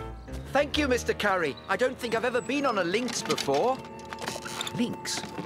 Caddy? Of all the silly types of games that people like to play, there's really nothing quite as odd as what we'll do today. To golf, you need a set of clubs in a bag strapped on your back. A different club for every stroke, just to give the ball a whack. A par, birdie, hole-in-one, bogey, eagle, or 4. You need a dictionary just to keep the score. I guess golf is a simple game. You only have one goal: to hit the ball with your strokes and put it in the hole. That's put it in the hole. They have a giant sandbox where grown men have a fit about this little white ball that they can't seem to hit. A caddy carries all the clubs and never gets to play. I'd rather sit here on the green and eat some marmalade. I guess golf is a simple game. You only have one goal: to hit the ball with fewer strokes and put it in the hole. And put it in the hole. That's put it in the hole. Mr. Curry told me I've got to keep sight of his ball after he hits it. So I decided a marmalade chunk would make it impossible to mix his ball up with anyone else's. Oops! Bear! My driver! I'll... Perhaps we could tie the 2 ends together. Tie them together? I shall make you pay for that, Bear. That was my best club! If anyone is owed an apology, it's this young bear. And if this is your best club, I must say I wouldn't care to see your worst. It's all rusty. My name's Parker. Arnold Parker. I'm acting as an official here this afternoon. Oh, thank you very much, Mr. Parker. My name's Brown. Paddington Brown. Arnold Parker, the golf pro. I was only joking. This is just my practice set of clubs. Bear, do you happen to have my tea handy? I'll be right back, Mr. Curry. Your tea, Mr. Curry. The clubhouse said you could pay for it after the tournament. Pay for it? Bear! I didn't mean that sort of tea. I meant the kind you place the ball on. Oh, never mind.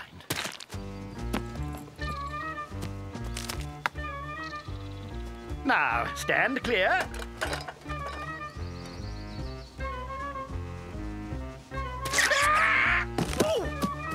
Oh, dear. I think you've trodden on the sandwich Mr. Brown was kind enough to bring you. Why, you bear! I'll show... Oh, when I get my hands on you. It's all your fault, Bear. Leaving marmalade sandwiches lying around like that. Nonsense. If you hadn't thrown it down in the first place, it never would have happened. Perhaps I could take your place in the competition, Mr. Curry. There's no reason why not. It doesn't say anything in the rules about bears being barred. Mind you make a good job of it, Bear, or you'll have to reimburse my entrance fee.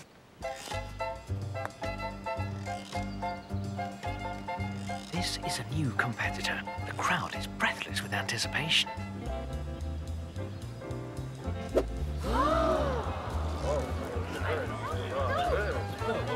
Address the ball properly, Mr. Brown.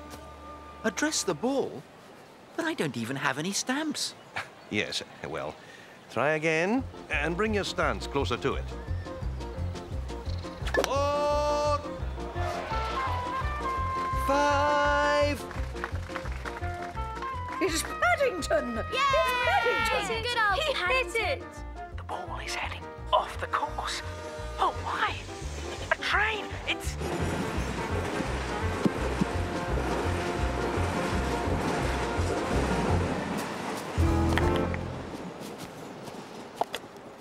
Ugh, a marmalade chunk. Oh, you can't trust anyone today.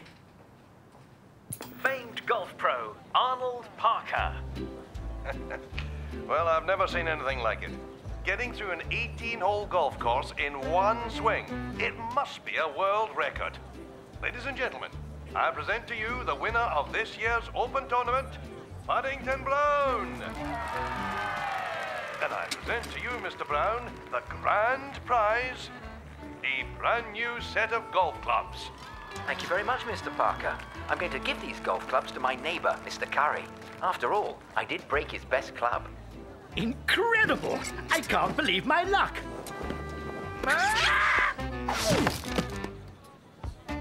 And I do so hope he's all right.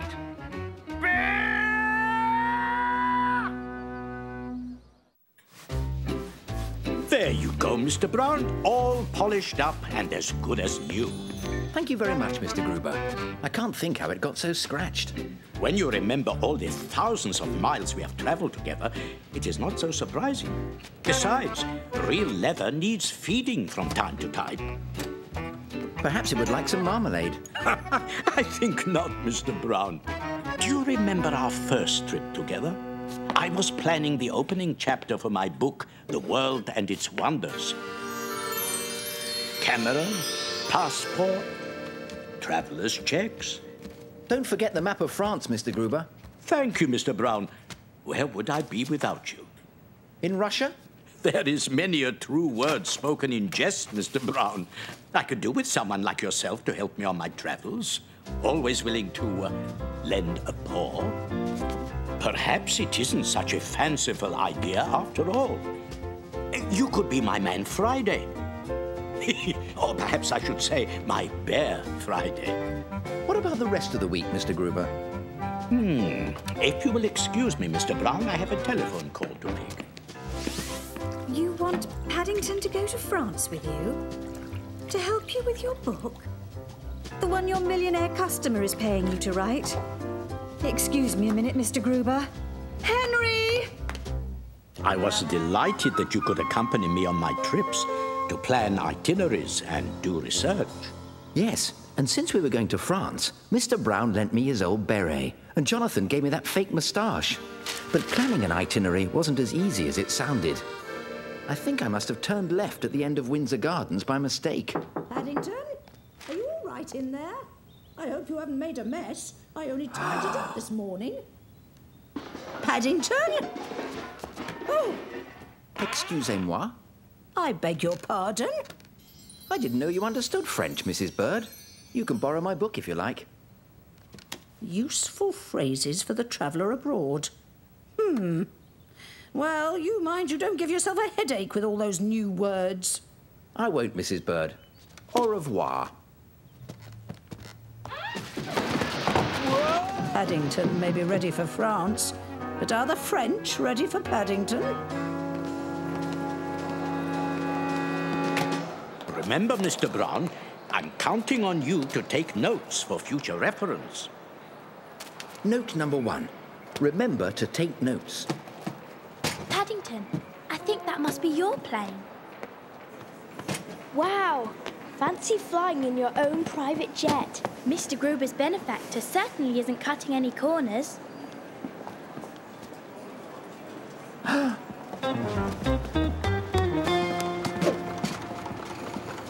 I'll be interested to see how many times your passport gets stamped before you've completed your book, Mr. Gruber. Oh, mercy me! Passports! What about Paddington? Do bears need one? I don't imagine Paddington's got a passport, knowing his circumstances. Did you say there's someone travelling without a passport? Where is this individual?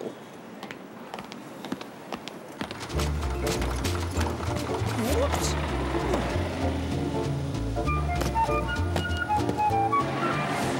This definitely isn't on the itinerary. Someone's left their table tennis bats.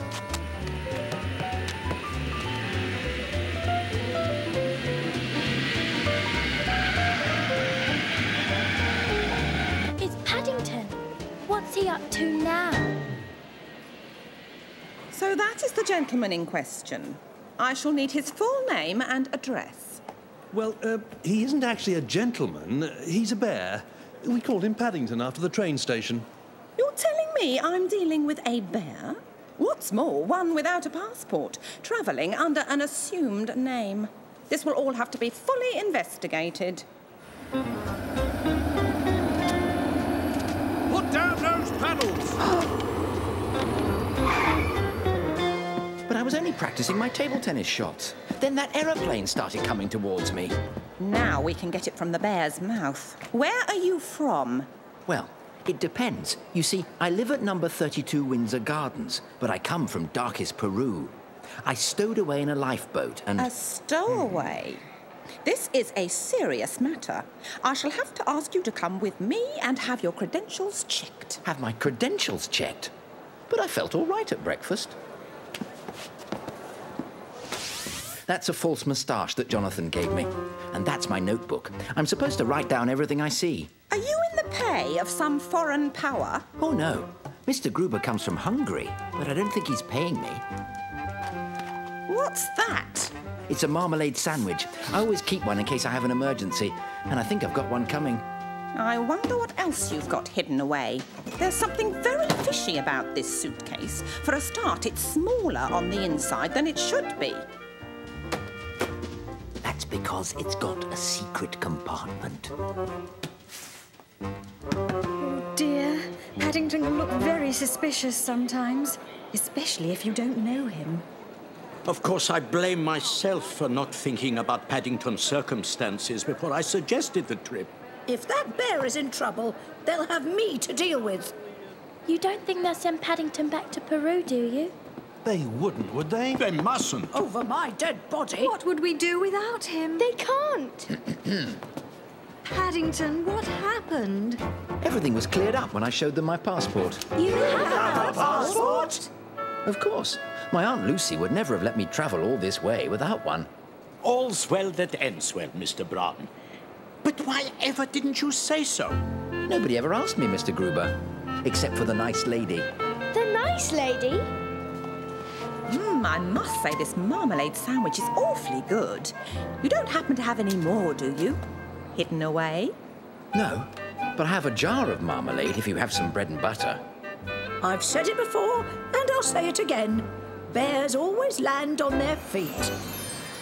Mrs. Bird was right. And it's a good thing they do, Mr. Brown. In our many adventures since then, I've learned that with you as a travel companion, anything can happen. And usually does. I haven't seen Paddington this morning. What's he been up to? Don't bother answering. I can see for myself. So can I. Unfortunately, he's discovered a new hobby. These cutouts have been popping up ever since he heard about the Garden Society's topiary competition. Topiary? But that's the art of clipping bushes into fantastic shapes. Not newspapers. I think they're meant to be marmalade sandwiches. Well, I hope he doesn't make sandwiches out of my shrubs. If he hopes to win a contest, he's going to have to learn some new shapes. And, if we're lucky, he'll find someone else's shrubs to practice on. I am fascinated by your new area of interest, Mr. Brown. And I think you'll find this book very helpful. Clippings from my garden. Thank you very much, Mr. Gruber. Look at all the shapes. They'll make a nice change from sandwiches. Yes, Mrs. Bird told me about those. I'm sure a look through that will give you plenty of ideas for the competition. Thank you. But a word of warning, Mr. Brown. What is cut off can't be put back.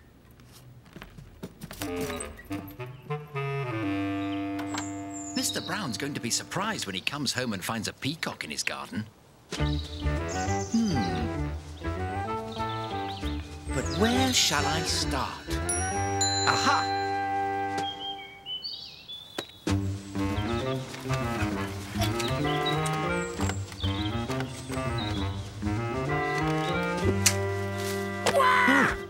Who did that?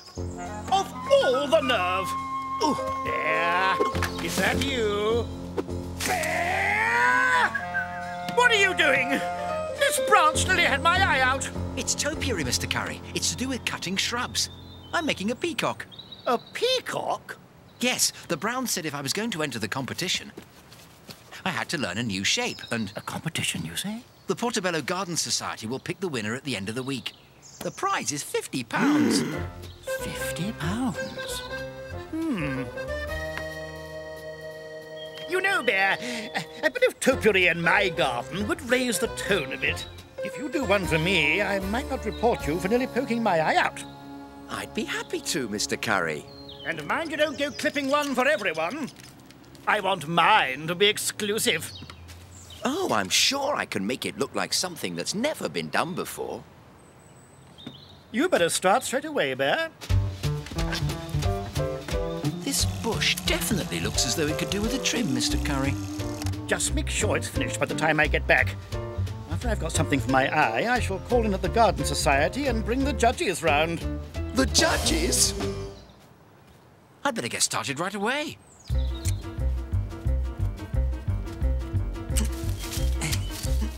I read in Mr. Gruber's book that the general shaping of the bush is the easy part. But the touch-ups are tricky. They weren't joking. Oh, no. I think I'm in trouble again. Mr. Gruber was right. What is cut off can't be put back. I hope the book can tell me what to do in a situation like this. Some of the simpler shapes can take as long as 10 years to reach perfection. 10 years? Mr. Curry will be back with the judges in 10 minutes. I have to think fast.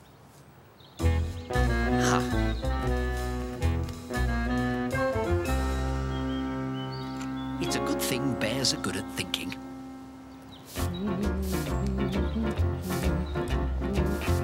You'll not be disappointed, I assure you. When you see my topiary, you won't have to look any further for your winner. Paddington, did you know Mr. Curry's entered the competition as well? Yes, Mrs. Bird. I made a peacock for him. A peacock?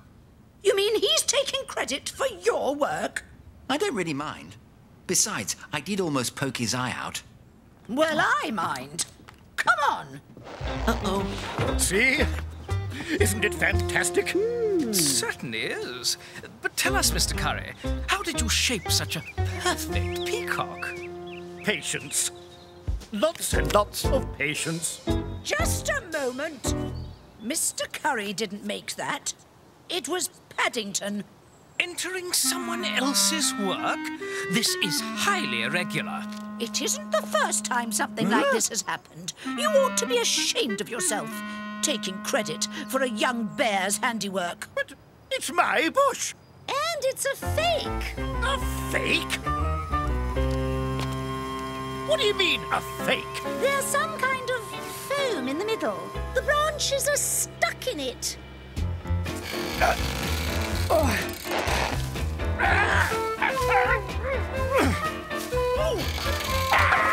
It's alive! It's alive!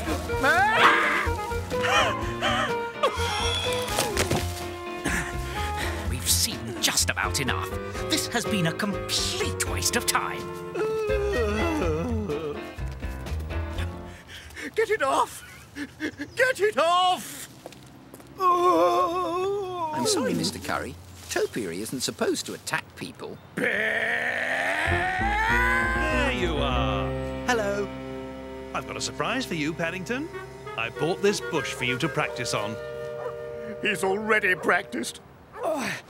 On mine, and he ruined it. You can have this one if you like, Mr. Curry. Well, it's nothing like the original, of course. I could try making you something else, Mr. Curry. A bear would look very nice in your garden. A bear? A bear. A bear, indeed. You can't trust anyone today. You leave things outside, and what happens? Oh, it'll get my hands. Perhaps not. Dear Aunt Lucy, last Saturday, Mr. Brown took us to Brightsea for the day, and I went on the pier. There was so much going on, I didn't know what to look at first. Did you see that? That lady looks as though she's gliding on water. It's called water skiing. I wish I could do that. I wonder where you get the skis. At Signor Alberto's water skiing school. Look! Signor Alberto guarantees to teach anyone to ski. Crash courses given daily. Crash courses? I'm not sure I like the sound of that. Come along, everyone. Mr. and Mrs. Brown will be wondering where we've got to. If I may, Mrs. Bird, I'd like to stay here for a while. All right, then. We'll be at the fun fair.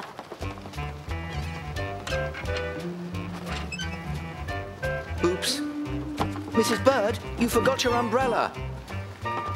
Mrs. Bird! Oh dear, I better hang on to it for her. I wanted to know more about these crash courses, so I went off in search of Signor Alberto. It's a day at the pier, and we're here with local water skiing instructor, Signor Alberto. Tell me, Signor, how's business? Well, darling, used to be everybody wants to water ski. Now it's the parasailing. What you gonna do? Life has its ups, and it has its downs. Excuse me, Signor Alberto, if I took one of your crash courses, would I need a helmet? Crash courses? No. It's just an expression. No one is crashing. It's a hurry up to learn, capiche? A television camera? Is your program shown in darkest Peru? Hello, Aunt Lucy. I hope you got my last postcard. Hey, Sonny, we are very busy here, eh? But I only wanted to inquire about water skiing lessons. Anytime, anywhere, at the Signor Alberto's School of the Water Skiing, I can teach anyone to water ski. Only not today. I'm busy with this very important television interview. Hey! So sorry, Signor, we just don't have time to wait. Perhaps some other time. Ciao. Ah, Mr. Alberto, might you have the time now? Mamma mia! After you lose me all of that free publicity, what a chance you get a lesson from me! Here now, why so glum? I wanted to take one of Signor Alberto's crash courses. Excuse me, lad. That wouldn't be a marmalade sandwich, would it? Yes. Would you like half? Don't mind if I do. Stanley's the name. I'm Paddington Brown. Pleased to meet you. You can't fool me. I knows a marmalade sandwich when I smells one. Paddington, meet my good friend, Oliver. Would you like my half, Mr. Oliver? Right neighbourly of you, Paddington. I was feeling a bit peckish. But what are you going to eat? Not to worry, Mr. Oliver. I always keep a spare one under my hat in case of an emergency. Eating again, eh? And whose lunch month should be scrounging off this time? Paddington here practically forced it on us. A regular silver tongue if ever I heard one. Yes, and I'm the Queen Mother. Come on then, boys, or we'll miss the hairy legs contest. Would you happen to know what the first prize is this week, Maggie? You'll never guess. A water skiing lesson from Signor Alberto. Did someone mention a hairy legs contest? Very hairy indeed. What do you mean Paddington's entered a contest? You'll see. Finally, something halfway interesting to use for our report. What day at the pier would be complete without a contest or two, and today is no exception. Well then, ladies and gentlemen, you've seen all the contestants. Remember, it's your applause that will choose the winner of our Hairy Legs contest. Who, let's not forget, will receive the free crash course. Crash course? Did I say crash course? I meant hurry up to learn course. Capisce? Is it contestant number 1? Or is it number 4? Or number 7? Yes, it's number 7. Let's hear it for number 7. Here's our winner. Wait a minute. A bear can't win a hairy legs contest. You didn't say anything about bears not being able to enter. That's discrimination, that is. Give him the prize. Well, like I said, we have our winner. No, I cannot teach a bear to water ski. But your poster said you can teach anyone. What do you say to that, Signor Alberto? Like I said, anyone. Anyone. The funny thing about life, Aunt Lucy, is that sometimes you get what you wished for, and other times you begin to wish you hadn't wished for it in the first place. Keep your legs together and your knees bent. And just shout when you're ready to go faster. I'm afraid my knees are a bit near the water to start with. Okay, faster it is. Oh dear. Signor Alberto, I can't seem to master this. Faster this. Okay. Signor Alberto, slow down. Oh no, not up, down. Wow! Look at Paddington. Now, who says you can't teach an old dog new tricks? It certainly looks like business will be picking up, Signor Alberto. Well, it's like I said, life has its ups and it has its downs. And now, thanks to this young bear's gimmick, it has its ups. I thought you might enjoy seeing these photographs which Mr. Brown took of my first flight, Aunt Lucy. But I think from now on I'll leave the flying to the birds, because like the old saying goes, what goes up must come down. Ah, nephew. You certainly are a bear who has his paws firmly rooted on the ground. Most of the time.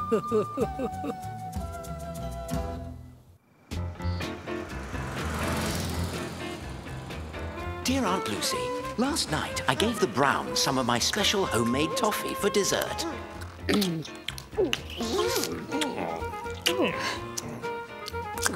What do you think of it, Mr. Brown? It's,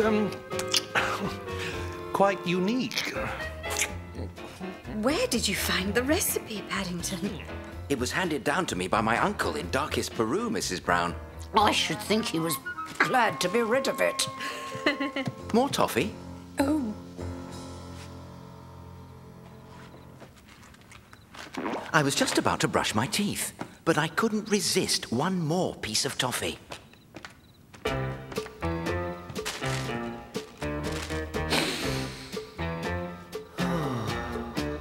My uncle used to say it's very good exercise for the jaws.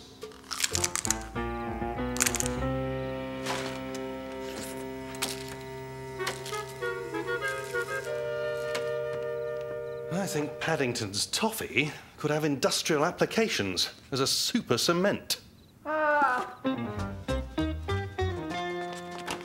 Paddington, what's wrong? I lost one of my teeth. I know I had it this morning. I can see where it was. The bottom half is there, but the top must have broken off. But I've had that tooth since I was born. And it was my best one. It's a pity you've lost your broken piece. You could have left it under your pillow for the tooth fairy. She would have given you 5 pence for it. Perhaps we can find it. Oh. We've searched everywhere, but no luck. That means I shan't get my 5 pence. Cheer up, Paddington. It could have been worse. If you'd lost a whole tooth, it would have been 10 pence. 10 pence? Someone ought to tell the tooth fairy Bear's teeth are worth a lot more than that. I bet she's got all her teeth. Are you all right, Paddington? Does it hurt? It doesn't hurt, Mrs. Brown. It just feels empty. I had to take good care of what was left. You never know with tooth fairies.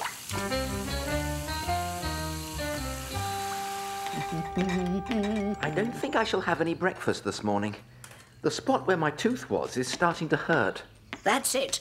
I'm calling the dentist. I wonder if we should be taking him to the dentist. Or the vet. The vet? It was good of Mr. Leach to see a new patient like Paddington so quickly.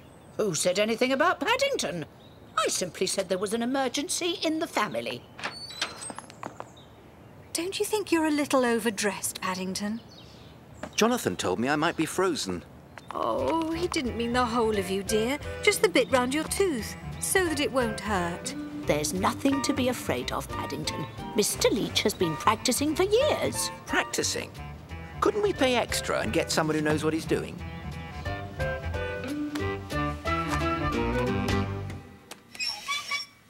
Open wide. We're ready to begin. I'm afraid I shall have to charge extra. Bears have 42 teeth. But I've only got 41.5. That's still 9.5 more than I normally deal with. I expect some of mine are spares in case of an emergency. Like the marmalade sandwich I keep under my hat. It looks to me as though we've been eating something we shouldn't. Have you been making toffee too, Mr. Leach? No, I haven't. Now, open wide. I must say, going to the dentist wasn't as bad as I thought it might be. There was a comfortable chair, a lamp to keep me warm, and it was all over in no time. There. Thank you very much, Mr. Leach. I didn't feel a thing. That's because I haven't done anything yet. I have to give you an injection first. Oh! Now, just stay where you are for a moment. I'll be right back. I thought the injection must be the freezing Jonathan told me about, so I decided to have some fruit juice first. Oops. Then I noticed that Mr. Leach had left his vacuum cleaner plugged in. Ow! Oh. Well, it seems we're all comfortable and ready to start. Open wide, please.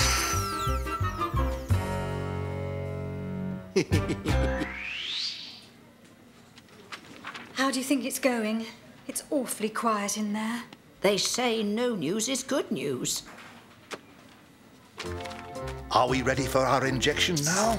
And please understand, this will hurt me more than it will hurt you. There we go. All done. That didn't hurt at all.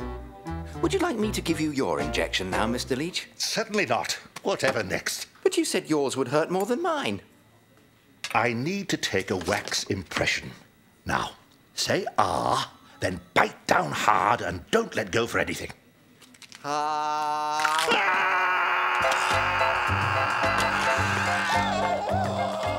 dear. Oh! That was my thumb. or what's left of it. But you said don't let go for anything, Mr. Leach. Would you like us to come back another day? No, no. When I first became a dentist, I was told some days would be worse than others, and I won't be beaten now. If I'm going to fit this young bear with a new gold top to his tooth, I'm going to finish the job. A new gold top? It'll make you even more valuable than you are now. Thank you very much, Mr. Leach. Perhaps you'd like to try one of these. It's very kind of you. I don't normally indulge. It doesn't set a very good example, but perhaps just this once.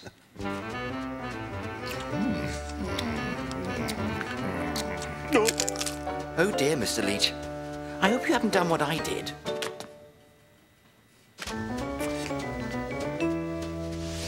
But I'm afraid he had, Aunt Lucy. On the other hand, it gave me an idea.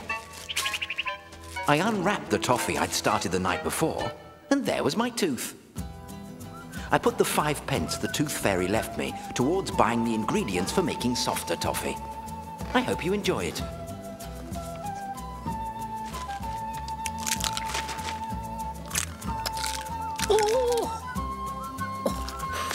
No!